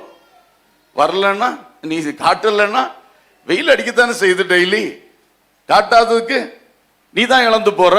அதே மாதிரி கிருபையானது பிரசன்னமாகி இருக்கிறது. நாம அதுக்கு கீழே போய் நிக்கணும். அல்லேலூயா. காலையில தானே பார்த்தோம், அதிகாலையில் காலை தோறும் கிருபை என்ன செஞ்சு கொள்ளணும்? பெற்றுக்கொள்ளணும். அப்பதான் பாவம் செய்ய முடியாம இருக்கும். சும்மா என்னைக்கோ ஒரு நாள் கிடைச்ச ரட்சிப்பை வச்சுட்டு மனம் போல வாழ்ந்தா பாவம் செய்யாம ஆண்டவர் காப்பாருனா எப்படி காப்பாரு? முடியாது. ஆகையினாலே நாம் கவனமாக இருக்கணும். மரணத்துக்கு எதுவான கனிகளை கொடுத்து விடவே கூடாது. அல்லேலூயா. யார்கிட்டயாவது அது இருக்கா? பேச்சுல வெளிப்படுதா? ஏன் இந்த மாதிரி கனிகள் வந்தது? நிறைய பேருக்கு விட்ட பாவம் திரும்ப வர காரணம் என்ன தெரியுமா? அது கொண்டு வந்தது இந்த ஸ்மார்ட் போன் தான். ஆமேன் தானா? நான் சொல்ல கரெக்ட் தானா? நிறைய பேர் கெட்டு போனது எதனாலதான் இப்போ? ஆமா, அது ரொம்ப பிரயோஜனமாவும் இருக்கு, ரொம்ப கெடுதியாவும் இருக்கு. அதுல கண்ட்ரோல் நமக்கு கண்டிப்பா தேவை. சொல்லுவாங்க ஸ்கிரீன் டைம் கண்ட்ரோல். அது எதுக்கு? ஹெல்த்துக்கு சொல்றாங்க, கண்ணுக்கு சொல்றாங்க ஸ்கிரீன் டைம் குறைங்க. நம்ம பரிசுத்தத்துக்காகவும் என்ன செய்ய வேண்டிய இருக்கு? ஸ்கிரீன் டைம் கண்ட்ரோல் பண்ண வேண்டிய இருக்கு. அல்லேலூயா. எதை என் கண்ணு பார்க்கணும், எதை என் கண்ணு பார்க்க கூடாது, எதை தானா வந்தாலும் ஸ்கிப் பண்ணி உடனே போனோம், அதுல எல்லாம் ஸ்ட்ராங்கா நம்ம கண்ட்ரோல் வச்சிருந்தா தான் தப்பி நிக்க முடியும். இல்லைன்னா ஜீவனுக்கு போறேன்னு சொல்லிக்கிட்டு கடைசியில மரணத்துக்கு எதுவான கனிகள் வெளிப்பற்றும். அல்லேலூயா, அல்லேலூயா. ஆகையினாலே இந்த பாவம் என்பது செய்துவிடக் கூடாது. எரேமியா 2:21 சொல்லி இருக்கு, நான் உன்னை முற்றிலும் நற்கனி தரும் உயர்குல திராட்சை செடியாக நாட்டினேன், நீ எனக்கு காட்டு திராட்சை செடியின் ஆகாத கொடிகளாய் மாறி போனது என்ன? எப்பா, நான் ஒண்ணு நற்குல திராட்சை செடியா, ஹைபிரிட் வெரைட்டியா, அருமையான வெரைட்டியா ஒன்ன ஒன்று நட்டேனே, இப்ப நீ கடைசியில என்னதான் மாறி போன? காட்டு திராட்சை செடியின் ஆகாத கொடி. ஆகாத கொடி, வேஸ்ட் கொடி, மோசமான கொடி, கையில தொடக்கொள்ளாத வாழ்க்கை வாழ்றான்னு சொல்லுவாங்க. அவனை தொட முடியாதப்ப, அவன் பக்கத்துல போக முடியாது, ஆகாதவனா இருக்கான், மோசமா இருக்கிறான். ஆண்டவர் சொல்லாரு, என் பிள்ளையே, உன்னை எவ்வளவு ஹை குவாலிட்டி பிலீவரா உனக்கு என்னுடைய அபிஷேகத்தை ஊற்றி என் வசனமாகிய பொக்கிஷங்களை உனக்கு வெளிப்படுத்தி திறந்து தந்து உனக்கு கிருபை என்கிற விலையேற பெற்ற வஸ்துவை உன் மேல அவ்வளவா நான் லேவிஷ் பண்ணி இதெல்லாம் செஞ்சு உன்னை வளர்த்தி ஆளாக்கி உன்கிட்ட இருந்து நற்குல கனிகள் வரணும், நற்குல திராட்சை பழங்கள் வரணும் என்று எதிர்பார்த்திருந்தேன். நீ மொத்தமே ஆகாத கொடியா என்ன செஞ்சிட்ட? மாறி போயிட்ட. ஆகையினால கனி கொடுக்கிறவர்கள் நம்மிடத்தில் என்ன விதமான கனிகள் வெளிப்படுகிறது என்பதை பாருங்கள், பாருங்கள். ஹல்லேலூயா. கர்த்தர் ஒரு ஹை குவாலிட்டி கனிகளை விரும்பும் பொழுது, ஆகாத கொடிகள்னா என்ன? காட்டு திராட்சையும் காய்க்கத்தான் செய்யுது, சிலது புளிக்கும், சிலது பிரயோஜனம் இல்லாம இருக்கும். அதான் ஆகாத கொடிகள். என்னென்னமோ கனிகள் நடந்துகிட்டு இருக்கு. அங்க பயன்படுறேன்னு சொல்ற, அரசியல்ல பயன்படுறேன்னு சொல்ற, அப்புறம் சமூகத்துல பயன்படுறேன்னு சொல்ற, அவருக்கு பயன்படுறேன் இவருக்கு பயன்படுறேன்னு எல்லாம் சொல்லுகிறாய். ஆனால் உன்னை இவ்வளவு எதிர்பார்ப்போடு கர்த்தருடைய சபையாகிய தோட்டத்துல கொண்டு உயர்குல திராட்சை செடியா நட்ட இயேசுவுக்கு நீ என்ன செய்யற? அவருடைய பார்வையில நீ ஆகாத கொடியாத்தானே இருக்கிற. அவருக்கு ஆகலையே, நீ அவருக்கு ஒரு காரியத்துக்கு நீ ஆகலையே. யோசிச்சு பாருங்க. இப்படி ஆண்டவருக்கு ஆகாத கனிகளை சிலர் குடும்பத்துக்கு ஆகாத கனிகளை கொடுத்துட்டு இருப்பார். இந்த மாதிரி நம்ம வாழ்க்கையில இருக்கா? என்னவோ ரொம்ப செஞ்ச மாதிரி, ரொம்ப எல்லாரையும் வாழ வச்ச மாதிரி. ஆனா ஆண்டவர் சொல்றாரு, இது ஆகாத கனியப்பா, நான் உன்கிட்ட எதிர்பார்க்கறது நீ செய்யலையே, நான் உன்னை எதுக்காக வளர்த்துனோ அதை நீ செய்யலையே, எதுக்காக இதெல்லாம் உனக்குள்ள நான் ஊட்டிக்கிட்டு இருந்தேனோ அதை நீ செய்யலையே. அந்த விஷயத்திலும் எச்சரிப்படைவோம். கர்த்தர் எதிர்பார்க்கின்ற நற்குல திராட்சை செடிகளை கொடுப்போம். அல்லேலூயா, அல்லேலூயா. நான் அதை செய்யறேன்னு சொல்றோம், அதே காரியம் கர்த்தர் பார்வையில அவர் நினைச்சதை நீ செய்யாம வேற ஏதோ செஞ்சிட்டு இருக்கிற. மத்தேயு 7 அங்க ஒரு எச்சரிப்பு இருக்கிறது. சிலர் அந்நாளிலே சொல்லுவார்களாம், உங்க நாமத்தினால அற்புதங்களை செய்தோம், பிசாசுகளை துரத்தினோம், தீர்க்க தரிசனம் உரைத்தோம் அல்லவா. நல்ல கனிகள் தானே. தீர்க்க தரிசனம் எவ்வளவு அழகான கனிகள், அற்புத அடையாளங்கள் எவ்வளவு அழகான கனிகள், அப்புறம் பிசாசுகளை துரத்தி மக்களை விடுதலை செய்யறது எவ்வளவு அழகான கனிகள். அது கொடுத்தோம் அல்லவா என்று சொல்லும் பொழுது அவர் என்ன செய்வாராம், நான் உங்களை அறியேனப்பா, என் கண்ணு முன்னாலே நீங்க வரலையப்பா, ஒரு நாள் கூட அதிகாலையில் ஜெபத்துக்கு வரலையப்பா, கூட்டத்துக்கு ஒழுங்கா வரலையப்பா, நான் கேட்க நீ என்ன உன்னை எனக்கு தெரியவே செய்யாதேன்ட்டார், மறுதளிச்சுட்டார், தெரியாது. அதோட விட்டாரா, நீங்க செய்ததெல்லாம் என்னன்ட்டாரு, நல்லா படிச்சு வச்சிருக்கீங்க. நான் தீர்க்க தரிசனம் சொல்றேன், அவர் என்னன்றாரு, அது அக்கிரம செய்கைங்கிற. நான் பிசாசு துரத்தினேங்கிறேன், அவர் என்ன சொல்றாரு. எப்படி இதை சிந்திக்கவே கஷ்டமா இருக்குல்ல. ரொம்ப கேர்ஃபுல்லா இருக்கணும். அற்புதங்கள் நடக்கலாம், பிசாசுகள் ஓடலாம், தீர்க்க தரிசனங்கள் சொல்லலாம், தீர்க்க தரிசனம் சொன்னது மாதிரி பூகம்பமும் வரலாம், என்னென்னமோ நடக்கலாம். ஆனா அந்த நபர் கர்த்தர் நியமித்ததை செய்யாவிட்டா கர்த்தர் சொல்றது இது அக்கிரம செய்கை. இது உன் சுயத்துக்கா நீ செய்தது, உன் விளம்பரத்துக்கா நீ என் வல்லமையை பயன்படுத்தி இருக்கலாம், பல காரியம் இருக்கு. அதனால நாம கேர்ஃபுல்லா இருப்போம். அடுத்தவங்களை குற்றம் சொல்றதுக்கு அல்ல, நான் உங்களுக்கு சொல்றது நம்ம லைஃப்ல நம்ம கவனமா இருப்போம். அல்லேலூயா. நமக்கு கர்த்தர் தந்திருக்கிற கிருபைகள் இருக்கிறது, வரங்கள் இருக்கிறது, வல்லமை இருக்கிறது, சில நல்ல திறமைகள் தாளந்துகள் இருக்கிறது, சில இன்ஃப்ளூயன்ஸுகள் இருக்கிறது, சில விஷயங்கள் நமக்கு செய்துக்குள்ள வசதிகளை கர்த்தர் தந்திருக்கிறார். அவைகளை நல்ல கர்த்தர் விரும்புகிற, எதிர்பார்க்கிற நல்ல ஹை குவாலிட்டியாய், குட் குவாலிட்டியாய் அந்த செய்கைகள், அந்த கனிகள் வரட்டும். நம்ம மனம் போல ஏதோ ஒன்று செய்துட்டு நம்ம திருப்தி அடைஞ்சிட்டு கடைசியில் அங்க போகும்போது அதை அறவே அங்கீகரிக்கப்படாம இது அக்கிரம செய்கைன்னு அவர் முத்திரை குத்திட்டாருன்னா என்னதான் செய்ய முடியும்? அந்த ஏமாற்றத்துக்கு ஆளாகவே கூடாது. அல்லேலூயா, ஸ்தோத்திரம். ஆகவே நாம் இந்த மாதிரி கெட்ட கனிகளை கொடுக்க கூடாது. நல்ல கனிகள், நல்ல மரங்கள் நல்ல கனிகளை கொடுக்கும், கெட்ட மரங்கள் கெட்ட கனிகளை கொடுக்கும். அதையும் ஒன்று நினைப்பூட்ட விரும்புகிறேன். கனி எப்படி வரும்? மரத்துல தான் வரும். மரத்துக்குள்ள என்ன சாரம் இருக்கிறது, என்ன சத்து இருக்கிறது, அதுதான் எதா வரும். ஆமா, புளிச்ச மாங்காய் மரத்தை நட்டுட்டு இனித்த மாம்பழம் வரும்னு சொன்னா வருமா? வராது. அதுல வர்றது அது எல்லாம் இதாத்தான் இருக்கும், புளித்த மாங்காவா தான் இருக்கும். அப்படின்னா நீ அந்த மரத்தின் தன்மையை மாற்றணும். ஒவ்வொரு மாங்காக்கா இன்ஜெக்ஷன் போட்டுட்டு இருந்தா சரியாகுமா? மாங்காக்கா புளிப்பா மாத்துறதுக்கு ஒவ்வொரு கனிகளையும் அப்படி செய்ய முடியுமா? ஒரு நாளும் முடியாது. நமக்குள்ளே மாற்றம் வர வேண்டும். அல்லேலூயா. நம்ம கனிகளை போய் நம்ம ஒன்றும் செய்ய முடியாது. கனிகள் உற்பத்தி ஆகி வருகிறது. அதோடைய உற்பத்தி ஸ்தலத்தை நம்ம சரி பண்ணோம்னா அது நல்ல கனிகளாக வெளியே வரும். அல்லேலூயா. சரி, இப்பொழுது கடைசி முக்கியமான பாயிண்ட்டுக்குள்ள நம்ம வந்துருவோம். கனி கொடுக்கும் கொடிகள்.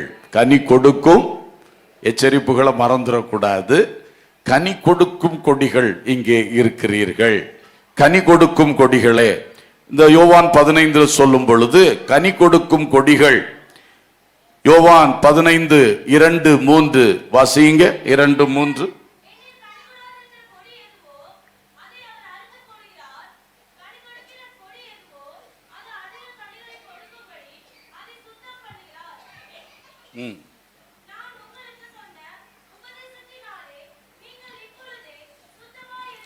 ஸ்தோத்திரம்.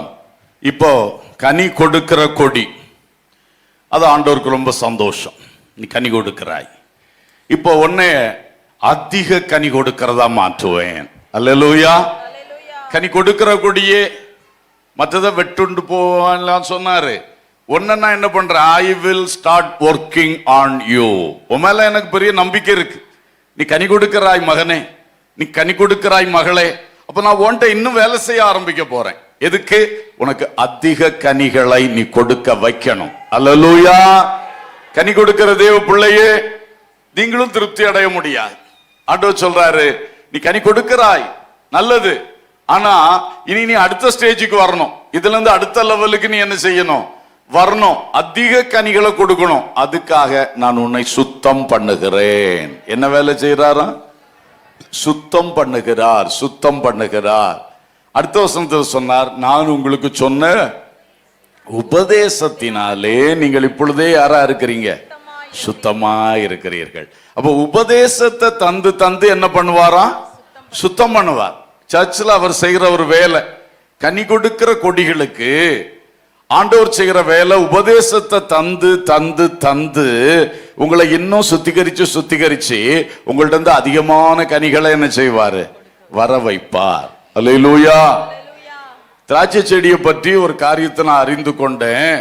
கடமலுக்குண்டுல முந்தி ரொம்ப காலமா ஒரு திராட்சை செடி நின்றுது. பழைய ஆட்களுக்கு தெரியும். அந்த கிணத்தங்கரையில் அப்படியே ஒரு திராட்சை செடி பாஸ்டர் ஜான் ரோஸ் ஐயா நட்டு வளர்த்துனது. அதை இப்போ இல்லை, இப்போ அது பில்டிங் எல்லாம் மாறி போச்சு. அப்போ அதை பற்றி ஒரு நாள் ஒருத்தர் எனக்கு சொல்லி கொடுத்தாரு. அந்த கனி லேசாக அப்படி புடச்சி வரும்.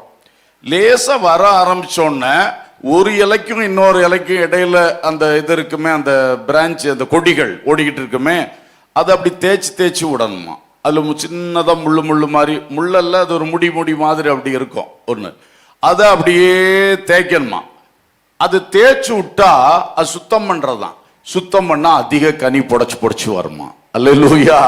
அதான் இயேசு சொன்னாரு, நீ கொஞ்சம் கனி கொடுக்க ஆரம்பிச்சிட்டேன்னா உன்னை இனி அதிக கனி கொடுக்கும்படி என்ன செய்வேன்? சுத்தம் பண்ணுவேன். அல்லேலூயா.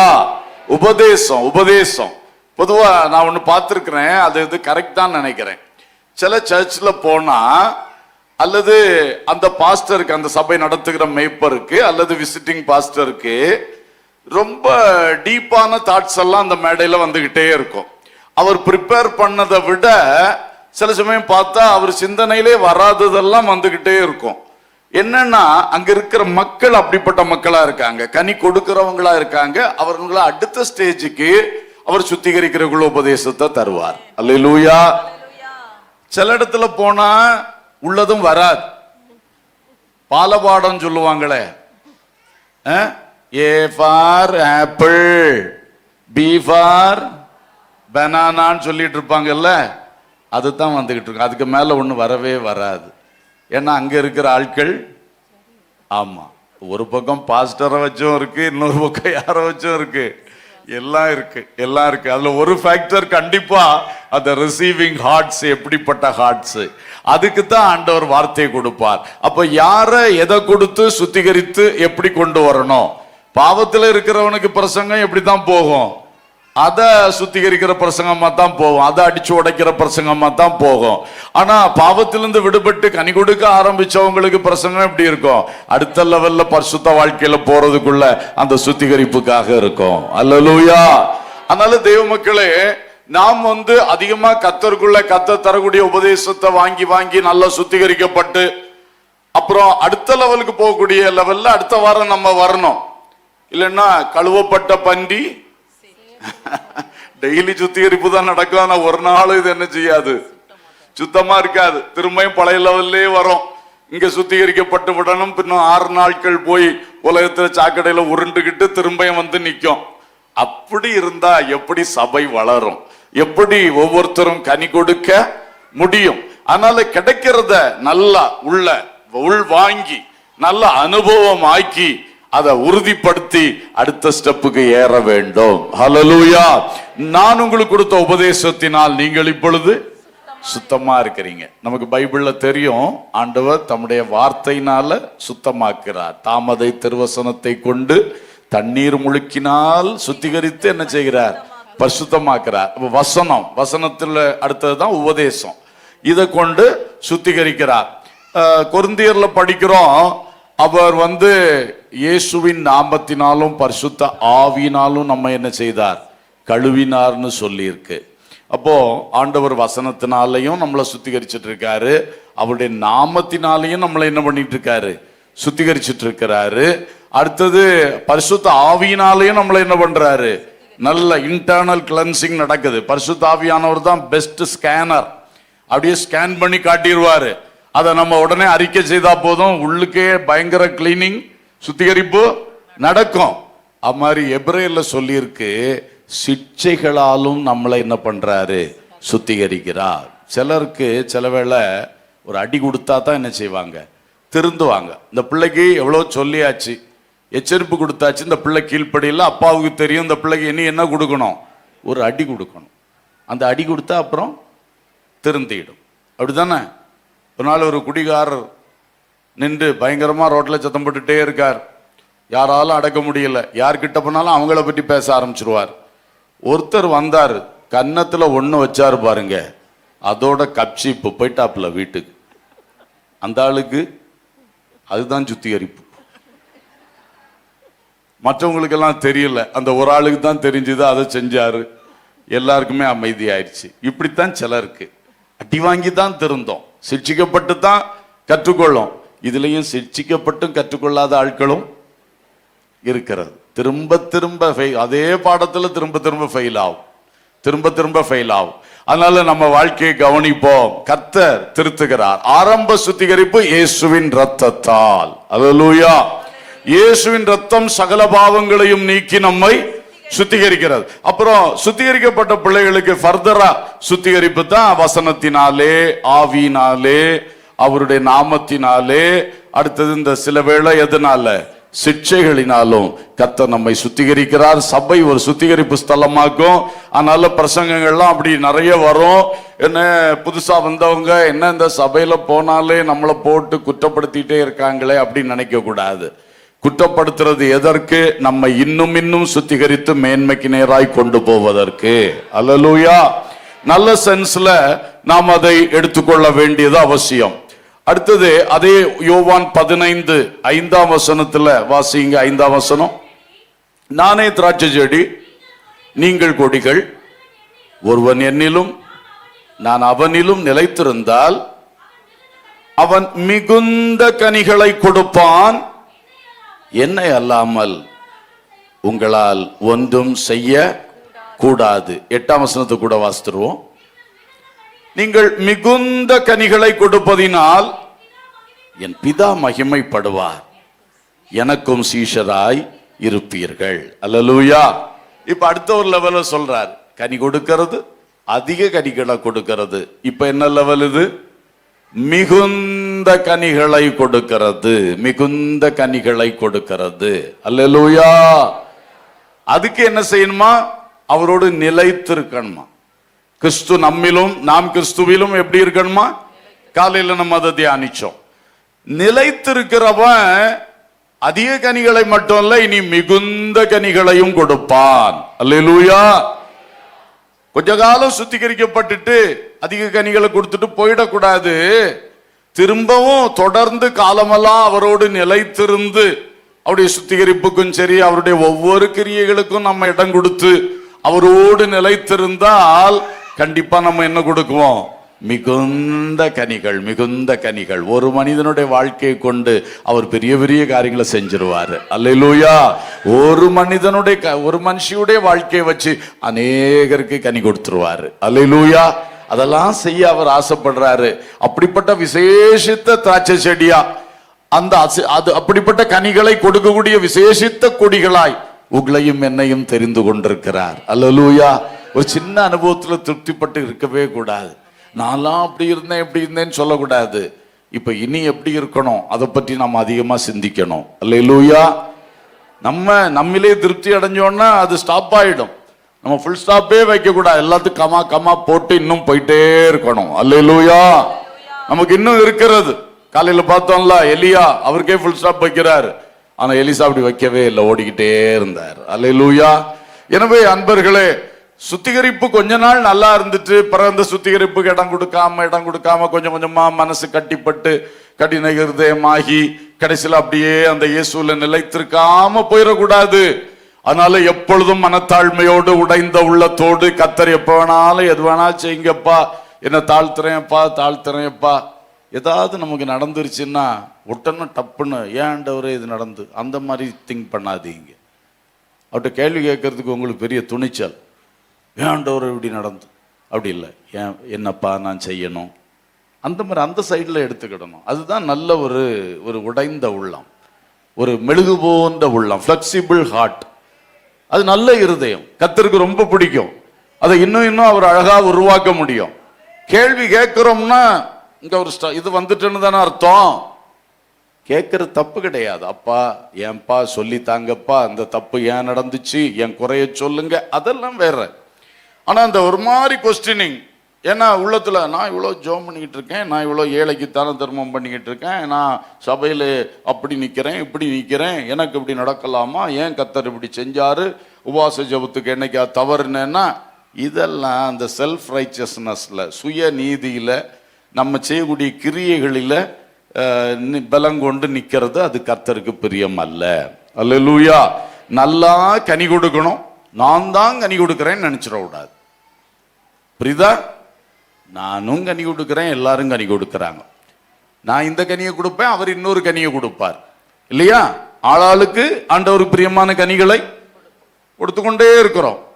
ஸ்தோத்திரம். சூலமத்தி சொல்றார், நேசரே வாரோம், உம்முடைய தோட்டத்துக்கு வாரோம், உமக்கு அருமையான கனிகளை என்ன செய்யும், புசியும். அவருக்கு எது வேணுமோ, அந்த ஃப்ரூட் வேணுமா, அந்த ஃப்ரூட் வேணுமா, எந்த ஃப்ரூட்டையும் வேணுமா என்ன செய்யட்டும், எடுத்துக்கட்டும். அப்படிதான் நான் கொடுக்கிறது தான் கனி, மற்றவங்க கொடுக்கறதெல்லாம் ஒண்ணும் இல்லை. அந்த மாதிரிப்பட்ட சிந்தை வேண்டாம். அல்லேலூயா. சோ மிகுந்த கனிகளை கொடுக்க நிலைத்திருக்கணும். அதிக கனிகளை கொடுக்க சுத்திகரிப்புக்கு இடம் கொடுக்கணும். மிகுந்த கனிகளை கொடுக்க, காலமெல்லாம் கனி கொடுக்க இயேசுவில் நிலைத்திருக்கணும். இயேசு நம்மில் நிலைத்திருக்கணும். அல்லேலூயா. சரி, இனி இந்த கனிகளை குறித்த ஒரு சில காரியங்களை சொல்லி நாம ஜெபிக்க போகிறோம். பைபிள்ல நம்ம கொடுக்க வேண்டிய கனிகளை பற்றி சில பட்டியல்கள் இருக்கின்றன. முதல்ல ஒரு காரியம் லூக்கா 3:8 சொல்லுகிறது, மனம் திரும்புதலுக்கு ஏற்ற கனிகளை கொடுங்கள். யோவான் ஸ்நானன் சொன்னார், மனம் திரும்புதலுக்கு ஏற்ற கனிகளை கொடுங்கள். ஃபர்ஸ்ட்ல ஒரு பிகினர், ஒரு கிறிஸ்துவுக்குள் வந்த ஒரு தேவ பிள்ளை கொடுக்க வேண்டிய கனிகள் என்னன்னா, நீங்க மனம் திரும்பி இருக்கீங்க இப்போ, ஆகவே நீங்க என்ன கனிகளை கொடுங்க, மனம் திரும்புதலுக்கு ஏற்ற கனிகள். இதுக்கு முன்னாடி பாவக்கனிகளை கொடுத்துட்டு இருந்தீங்க, அல்ல சாவுக்கு எதுவான கனிகளை கொடுத்துருக்கலாம், ஒரு கெட்ட கனிகளை கொடுத்துட்டு இருக்கலாம், மோசமான கனிகள் எல்லாம் கொடுத்துட்டு இருந்திருப்பீங்க. ஆனா இப்ப மனம் திரும்பிட்டீங்க, இயேசுவின் ரத்தத்தால் மீட்கப்பட்டுட்டீங்க, இனி என்ன கனி கொடுக்கணும், நீங்க மனம் திரும்பி இருக்கீங்களே, அதுக்கு ஏற்ற கனிகள் உங்க வாழ்க்கையில வெளிப்படட்டும். அல்லேலூயா. மனம் திரும்புதல் என்றால் என்ன? இயேசுவே என் ரட்சகர், என் ஆண்டவர் என்பதை விசுவாசித்து, இயேசு சிலுவையில் என்னுடைய பாவங்களையும் சேர்த்து எல்லாருடைய பாவங்களையும் சுமந்து தீர்த்து எங்களுக்கு பாவ மன்னிப்பாகிய மீட்பை உண்டாக்கினார். அவர் ஒருவரே மீட்பர் ரட்சகர் என்பதை விசுவாசித்து, இயேசுவே நான் ஒரு பாவி, இந்த மீட்பை நான் இதுவரை பெறவில்லை, என்னையும் நினைத்தருளும்.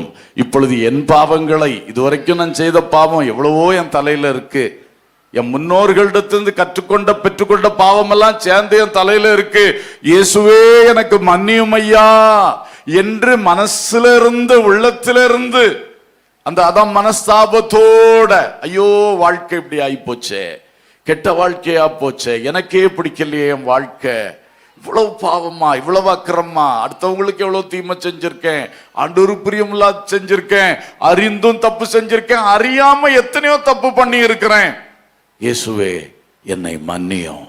அப்படி உள்ளத்துல மனஸ்தாபப்பட்டு இயேசுவிடத்தில் உங்கள் பாவங்களை நீங்கள் அறிக்கையிடும் பொழுது, இயேசு கிறிஸ்து தான் ஏற்கனவே சிலுவையில் சிந்தி இரத்தம் சிந்தி உண்டாக்கின அந்த பாவ மன்னிப்பாகிய மீட்பை உங்களுக்கு தருவார். அல்லேலூயா. அதுக்கு பேர் தான் ஆத்தும ரட்சிப்பு. ஆத்துமா மனசு, சிந்தனை, சித்தம், உணர்ச்சி என்கிற அந்த ஆத்துமா பாவத்துக்குள்ள விழுந்து போச்சு. அதை ரட்சிக்கிறது, தூக்கி எடுக்கிறதுக்கு பேர் தான் என்னது, ஆத்தும ரட்சிப்பு. அதுக்கு இயேசுவின் ரத்தம் மட்டுமே இருக்கிறது. அல்லேலூயா. எந்த மதம் மார்க்கம் காப்பாற்றாது, இயேசு கிறிஸ்து ஒருவரே வழி. ஹல்லேலூயா. இயேசு சொன்னார், நானே வாசல், என் வழியாய் பிரவேசிக்கிறவன் ஜீவனை கண்டடைவான். வேற எந்த வழியா நுழைஞ்சாலும் ஜீவன், நித்திய ஜீவன், மகிமை கிடைக்காது. அதனால இதுதாங்க மனம் திரும்புதல். அந்த மனம் திரும்பினவர்கள், பாவமர கழுவப்பட்டவர்கள், நீங்க புதிய ஒரு இருதயத்தை பெற்றிருக்கிறீங்க. ஆமென். இதுவரைக்கும் பாவம் நிறைஞ்ச இருதயமா இருந்துச்சு, இப்ப அந்த பாவம் என்ன செய்யப்பட்டுருச்சு, இயேசுவின் ரத்தத்தால மாற்றப்பட்டுருச்சு. ஹல்லேலூயா. இதுவரைக்கும் உலகம் உங்க இருதய சிங்காசனத்துல இருந்தது. இப்பொழுது இயேசு உங்களுக்குள் வந்து உங்க இதய சிங்காசனத்துல யார் உட்கார்ந்து இருக்கிறா? இப்போ இயேசு. இதுதான் மனம் திரும்பின ஒரு வாழ்க்கை, அல்லது நாம் சாதா சொல்லும் ரட்சிக்கப்பட்ட வாழ்க்கை. இதுதான்.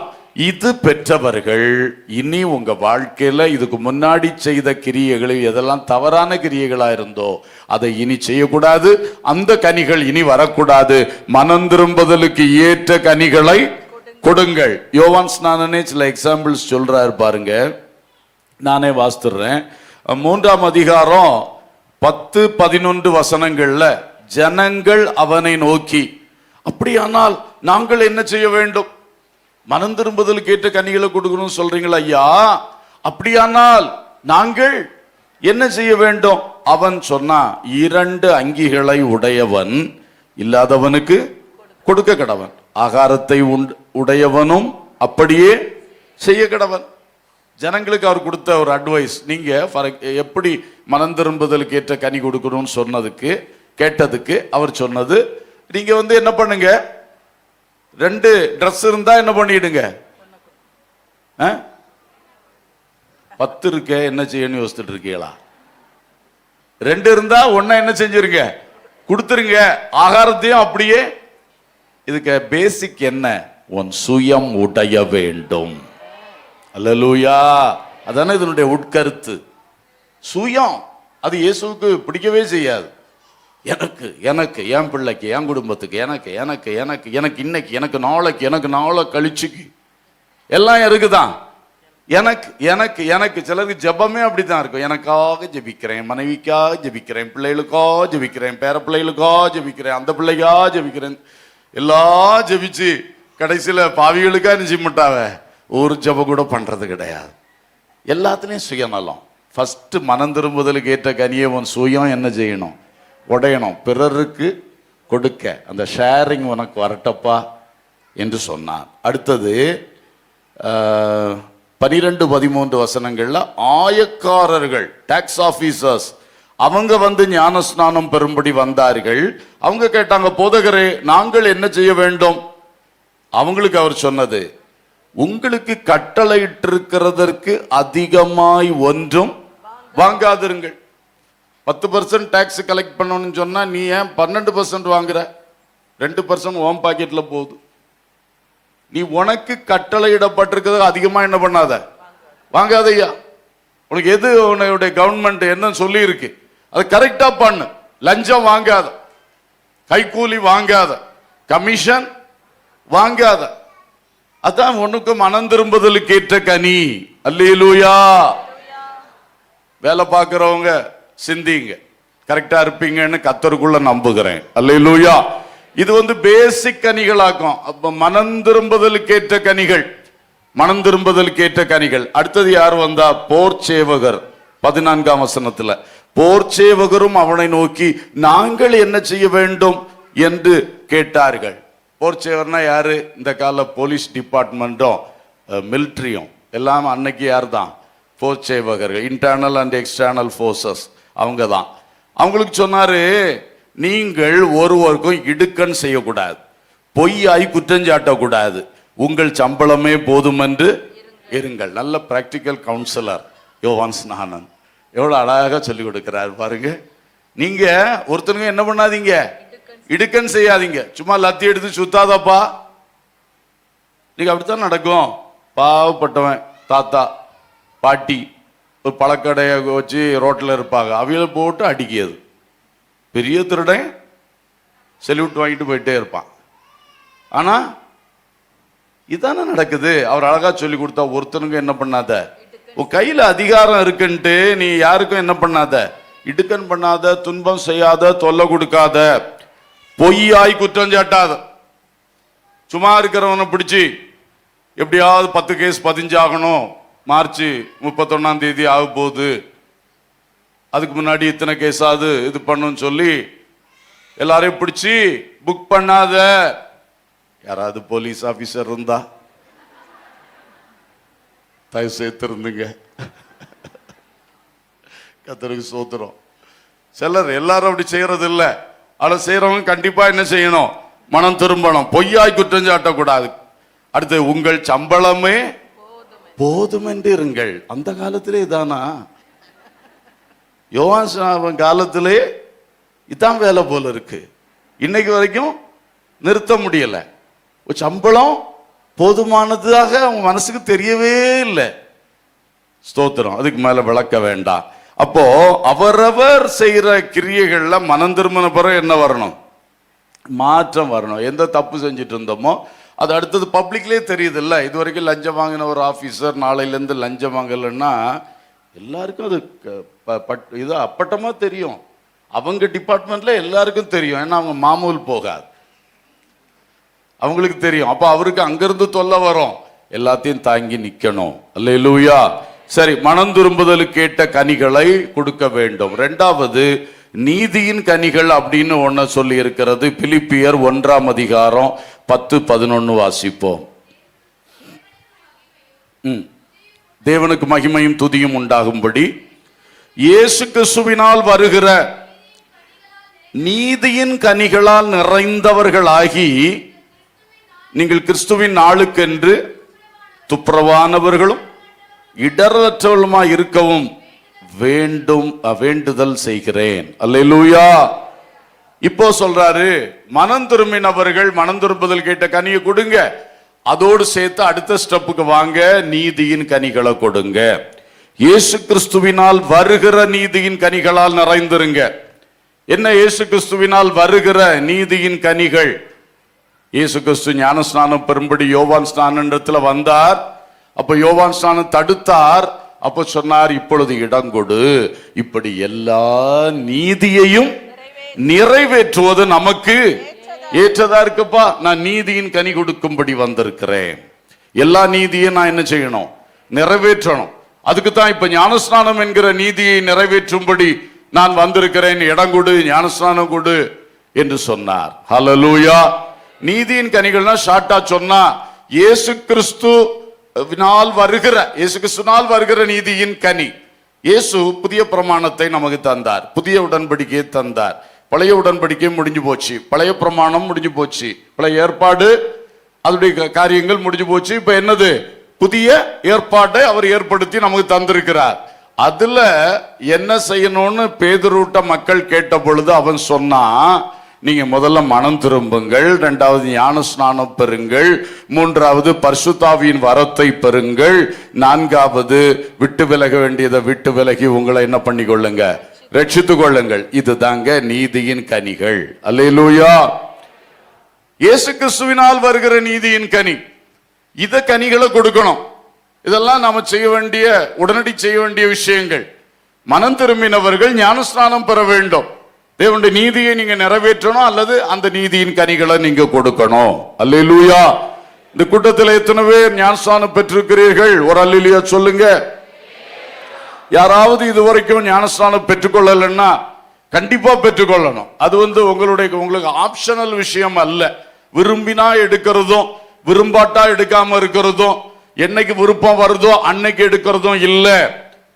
நீ நீதியின் கனியை கொடுக்கணும். இது இயேசு கிறிஸ்துவினால் உனக்கு நியமிக்கப்பட்ட நீதி அல்லது கட்டளை அல்லது சட்டம். அல்லேலூயா. இது சட்டம். சட்டத்துக்கு கீழ்ப்படிவது எனக்கு ஆப்ஷனல் சொன்னா யாராவது விடுவாங்களா? விட மாட்டாங்க. நாட்டுல பிரஜையா இருந்தா நாட்டு சட்டத்துக்கு கீழ்ப்படியணும். நம்ம பரலோகத்துல பிரஜை ஆகணும்னா இயேசுடைய நீதிக்கு, இயேசுவினால் வருகிற நீதி சட்டத்துக்கு கீழ்ப்படிஞ்சே ஆக வேண்டும். ஹல்லேலூயா. அதனால இதுவரைக்கும் இதை ஈஸியா எடுத்துட்டு இருந்தவங்க இன்னைக்கு சீரியஸா எடுத்துக்கொள்ளுங்க. ஞானஸ்நானம் என்பது உனக்கு விடப்பட்ட சாய்ஸ் அல்ல. You have to obey it. அல்லேலூயா. கீழ்ப்படிந்தே ஆகணும். கேள்வி கேட்காத கீழ்ப்படிதல் தான் கிறிஸ்துவின் சீஷர்களிடத்தில் எதிர்பார்க்கப்படுகிறது. அப்போ இந்த விஷயம் முக்கியமான காரியம். ஞானஸ்நானம் பெறாதவர்கள் ஞானஸ்நானம் பெற்றுக்கொள்ளுங்கள். விசுவாசம் உள்ளவனாகி ஞானஸ்நானம் பெற்றுக்கொள்ளுங்க. நம்ம சொன்னேன்ல, இயேசு விசுவாசிக்கிறது, பாவ மன்னிப்பை விசுவாசிக்கிறது, அவருடைய வார்த்தைகளை விசுவாசிக்கிறது. விசுவாசம் உள்ளவனாகி, கர்த்தருக்கு ஸ்தோத்திரம், நீங்கள் பாவ மன்னிப்பை விசுவாசம் உள்ளவனாகி ஞானஸ்நானம் பெற்றால் ரட்சிக்கப்படுவீர்கள். விசுவாசியாதவனோ ஆக்கினைக்குள் தீர்க்கப்படுவான். மார்க் 16 இருக்கிறது, 16. அதே மாதிரி மத்தேயு 28 கடைசி 3 வசனங்கள்ல இயேசுடைய இறுதி கட்டளையில பார்க்கும் பொழுது நீங்கள் சீஷராக்கி ஞானஸ்நானம் கொடுங்கன்னு சொன்னார். ஒவ்வொருத்தரையும் என்னதாக்கி ஞானஸ்நானம் கொடுக்கணும்? சீஷராக்கி. இயேசுவை பின்பற்றும்படி தீர்மானம் எடுத்தவங்களுக்கு ஞானஸ்நானம் கொடுங்க. சும்மா இயேசுவை ஒரு நாள் வந்து பார்த்துட்டு போலான்னு வந்தவங்க, கன்வென்ஷன்ல வந்து ஒரு நாள் வந்துட்டு போனவங்களுக்கு எல்லாம் கிடையாது. நீங்க யார் வந்து இயேசுவை தான் இனி பின்பற்றுவேன், இனி என் வாழ்க்கையில குருவே எஜமானே இயேசுதான், அந்த செடியில தான் நான் ஒட்டப்பட்டிருப்பேன் அப்படின்னு உறுதி, அது சீஷர் ஆனவர்களுக்கு என்ன கொடுக்கணுமா? ஞானஸ்நானம் கொடுக்க வேண்டும். ஸ்தோத்திரம். பேதுரு சொன்னார்ல அப்போஸ்தலர் 2:38 மனம் திரும்பி ஞானஸ்நானம் பெறுங்கள். நான் மனம் திரும்புதலை பற்றி யாருக்குமே சொன்னேன் இல்ல. அந்த பாவ மன்னிப்பாகிய மீட்பை பெற்றவர்கள் தான் என்ன செய்யணும்? ஞானஸ்நானம் எடுக்கணும். அப்புறம் அதே அப்போஸ்தலர் 2:41-42 படிக்கும் பொழுது 40 இருந்து படிக்கும் பொழுது சொல்லியிருக்கு, இன்னும் அநேக வார்த்தைகளை பேதுரு புத்தி சொல்லி கொடுத்தான். அவைகளை சந்தோஷமா ஏற்றுக்கொண்டவர்கள் ஞானஸ்நானம் பெற்றுக்கொண்டார். அப்போஸ்தலர் உபதேசத்தை கைக்கொள்வேன் என்ற உறுதியோடு, அது சந்தோஷமா எல்லாத்தையும் ஏற்றுக்கொள்ளுவேன் என்கிற உறுதியோடு நீங்க வந்து என்ன பண்ணணும்? ஞானஸ்நானம் பெற்றுக்கொள்ளணும். ஞானஸ்நானம் பெற்றவர்களை, ரட்சிக்கப்பட்டவர்களை கர்த்தர் சபையில என்ன பண்ணாரு? சேர்த்து கொண்டு வந்தார். ஞானஸ்நானம் பெற்றவர் பிறகு சபையில அங்கமாகணும், சபையில ஐக்கியமா இருக்கணும். இது வந்து ஏதோ பெந்தெகோஸ்து சபை சொல்லக்கூடிய ஒரு நீதி அல்ல, பைபிள்ல எழுதப்பட்டிருக்கிற இயேசு கிறிஸ்துவினால் வருகிற நீதி. அல்லேலூயா. அதனால அந்த சபையில சொல்லல, இந்த சபையில சொல்லல, பைபிள்ல சொல்லி இருக்கா, அதைத்தான் நாங்க சொல்றோம். நீங்க கீழ்ப்படியுங்க, நீங்க நீதியின் கனிகளை கொடுக்கிறவர்களா இருப்பீர்கள். அல்லேலூயா. இதை செய்யணும். மனம் திரும்பணும், ஞானஸ்நானம் பெறணும், பரிசுத்த ஆவியின் அபிஷேகத்தால் நிரப்பப்படணும், விட்டு விலக வேண்டியதை விட்டு விலகி வேறுபடணும். இன்னைக்கு வேறுபாடுன்னு சொல்ல சாகிற வரைக்கும் இழுத்துட்டே கிடக்குது. அப்படி அல்ல. அது ஃபர்ஸ்ட் 4 ஐட்டம்ஸ்ல இருக்கக்கூடியதாக்கும். உடனே கீழ்ப்படிய வேண்டியதில்லை. ஒண்ணுதான் என்னது? வேறுபடுதல். அப்பதான் பரிசுத்தமாகுதலே நமக்குள்ள ஸ்டார்ட் ஆகுது. எதை விட்டு விலகணுமோ அதை விட்டு விலகணும். கிறிஸ்துவோடு ஒட்டணும், திராட்சை செடியில ஒட்டணும். இங்க ஒட்டி இருந்துட்டு திரும்ப இன்னொன்னோட போய் அளவலாவிட்டு இருக்க முடியுமா? முடியாது. கிறிஸ்து வேண்டாம் என்று சொன்னதை, பைபிள் விட்டு விலகுன்னு சொன்னதை விட்டு விலகணும். அதுதான். அங்கேயும் ஒரு ஐக்கியம், இங்கே ஒரு ஐக்கியம், அங்க ஒரு கை இங்க ஒரு கை வச்சிட்டு இருக்கவே கூடாது. இரு படவுகளில் ஒரு கால அங்கேயும் ஒரு கால இங்கே வச்சா கடைசியில நடுக்கடல்ல தான் விழுவா. அதனால இன்றைக்கு தீர்மானம் எடுக்க வேண்டும். அடுத்தது பாருங்க, அதே இதுல 42ஆம் வசனத்துல சொல்லி இருக்கு, இப்படி நீதிக்கு கீழ்ப்படிந்தவர்கள் தொடர்ந்து எப்படி நீதியின் கனிகளை கொடுக்கணும்? அப்போஸ்தல உபதேசத்திலும், அந்யோன்யத்திலும், அப்பம் பிட்குதலிலும், ஜபம் பண்ணுதலிலும், இந்த 4 விஷயத்திலையும் தரித்திருக்கணும். சாகும் வர, கடைசி வர சபையில அங்கமா இருந்து அப்போஸ்தலருடைய உபதேசம் கேட்கறது, அப்பம் பிக்கிறதாகிய கர்த்தருடைய பந்தி, அப்புறம் அந்யோன்யம் ஃபெல்லோஷிப், ஒருத்தருக்கு ஒருத்தர் ஐக்கியம் கொள்றது, அப்புறம் ஜெபம் பண்றது. தனிய ஜெபம் வீட்டுல பண்ணுவோம், ஆனா சர்ச்சில் வந்து சேர்ந்து ஜெபிக்கிற ஜெபங்கள். இதனாலும் இந்த நீதியின் கனிகள் காலமெல்லாம் கொடுத்துக்கிட்டே இருக்கணும். அல்லேலூயா. இதோட இன்னும் 4 கூட சேர்த்துக்கிட்டா தான் அது பூர்ணமாகும். 12 அஸ்திபார உபதேசங்கள் எபிரேயர்ல 6ஆம் அதிகாரத்துல இருக்கிறது.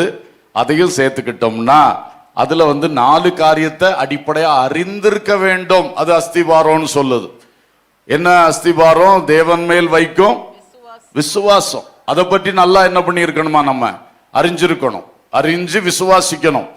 தேவனை பற்றி, தேவன் யார், தேவனுடைய திருத்துவம் என்ன, தேவனுடைய கிரியைகள் என்ன, இதை வந்து எல்லா விசுவாசியும் அடிப்படையா அறிஞ்சிருக்கணும்னு பைபிள் சொல்லுது. அது மட்டும் இல்ல, ஆமா, தேவன் பேரில் வைக்கும் விசுவாசம். அடுத்து கைகளை வைக்குதல். நீங்க ஸ்நானங்களின் உபதேசம் சொன்னீங்க, அது வந்துச்சு இல்லையா? ஃபர்ஸ்டே சொல்லிட்டோம், அதனாலதான் அதை விட்டுட்டேன். இப்போ கைகளை வைக்குதல். கைகளை வைக்குதல் என்பது ஏன் ஒரு விசுவாசி அறியணும்னா, அதுதான் சபைக்கு ஆண்டவர் கொடுத்த அதிகாரத்தை காட்டுது. ஆமென்.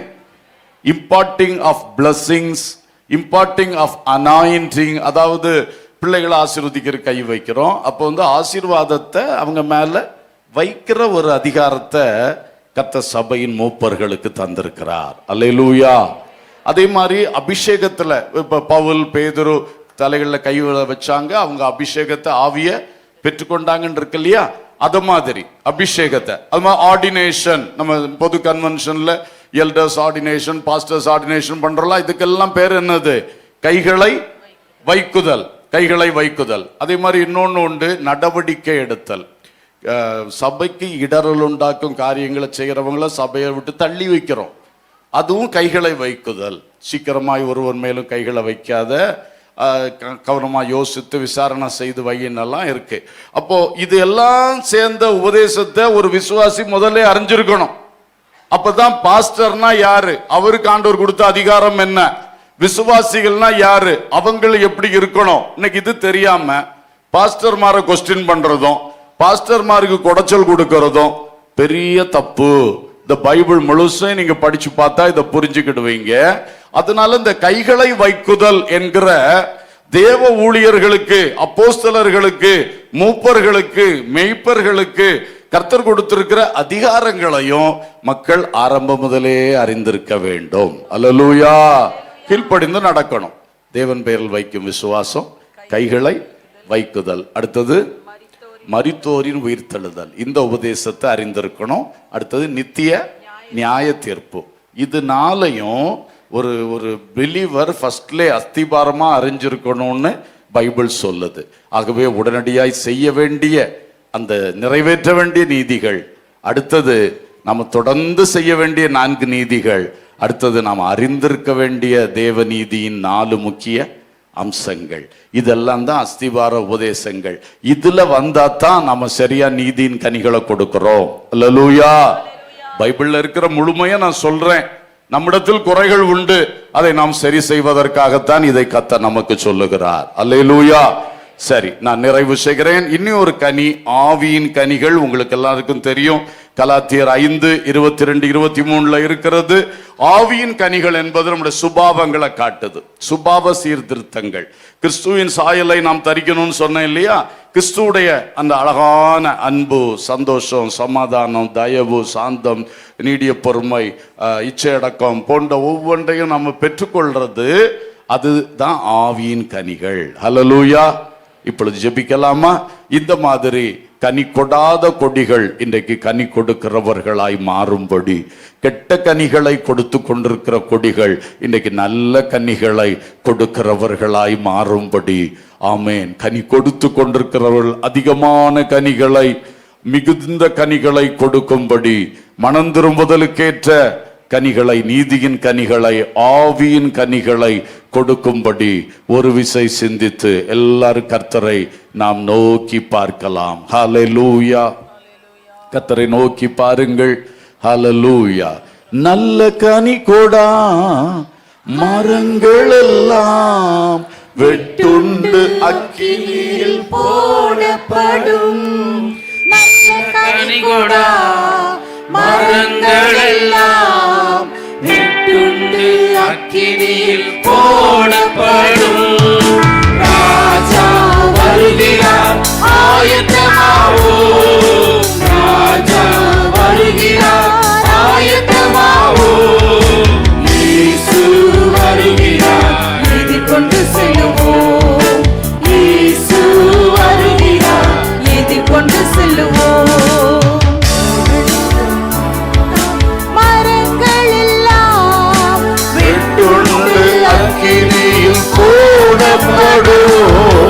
நல்ல கனி கொடா மரங்கள் எல்லாம் வெட்டுண்டு அக்கினியில் போடப்படும்.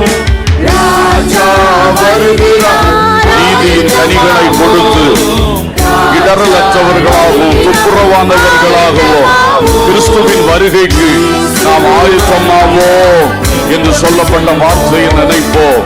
ஞானஸ்நானம் பெறாத சகோதரா சகோதரி, இந்த ஜெப வேளையில் தீர்மானம் எடுங்கள். கர்த்தரிடத்தில் அதை பேசுவீர்களாக. விட்டு விலகு, விட்டு விலகு என்று கர்த்தர் அடிக்கடி உங்களை யாருக்கிட்ட எதை குறித்து எச்சரித்து வருகிறாரோ அதை இன்னைக்கு விட்டுருவேன்னு சொல்லி கர்த்தர்கிட்ட நல்ல தீர்மானம் எடுங்க. உலக பொருளா இருக்கலாம், ஆசை இச்சைகளா இருக்கலாம், எதுவா இருக்கட்டும், பதவி, எதை விடணும்னு கர்த்தர் சொல்றாரு, அதை விடுவேன்னு இன்னைக்கு கர்த்தர்கிட்ட சொல்லுங்க. ஹல்லேலூயா. வசனம் எதை உணர்த்துகிறது? அதுக்கு கீழ்ப்படியுங்க. நீதியின் கனிகளை கொடுப்பீர்களாக, நீதியின் கனிகளை கொடுப்பீர்களாக. சபையோடு உள்ள ஐக்கியத்துல சபையின் ஜபங்களுக்கு வர முடிந்தும் வராம இருக்கிறவங்க இன்றிலிருந்து அந்த நீதியின் கனியை கொடுப்பேன்னு சொல்லுங்க, தீர்மானம் எடுங்க. கர்த்தருடைய பந்தியில பங்கடையாம ஞானஸ்நானம் பெற்றோம், அதுக்கு ஆயத்தமா வராம சும்மா எழும்பி போயிட்டு இருக்கிற சகோதரா சகோதரி, இன்றைக்கு மன்னிப்பு கேட்டு நீங்க கர்த்தரிடத்துல ஒரு தீர்மானத்தை எடுத்து சொல்லுங்க. நீதியின் கனிகளை இன்று முதல் கொடுக்க வேண்டும். சபையில் யாரோடு முகமுகமா பேசுறது இல்ல, முடிச்சோன்னு ஓடிடுறது. இன்றைக்கு சபை ஐக்கியத்தை விரும்ப ஆரம்பிங்க. எந்த நீதியின் கனி கொடுக்காம இருக்கீங்களோ அந்த நீதியின் கனி உங்களிடத்தில் இன்றைக்கு வெளிப்பட வேண்டும். இன்றைக்கு ஒரு தீர்மானம் எடுத்து வாய் திறந்து ஜெபித்தீங்கன்னா கர்த்தர் அதை உங்களுக்கு கட்டாயம் கட்டாயம் வாய்க்க பண்ணுவார்.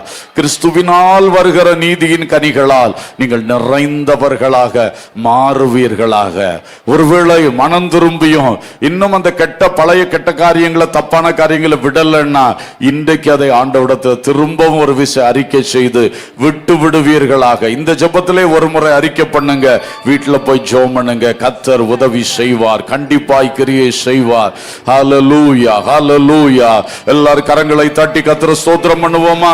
ஸ்தோத்திரம் பண்ணுவோமா? நல்லா ஸ்தோத்திரம் பண்ணுவோம். Thank you, thank you, thank you Jesus.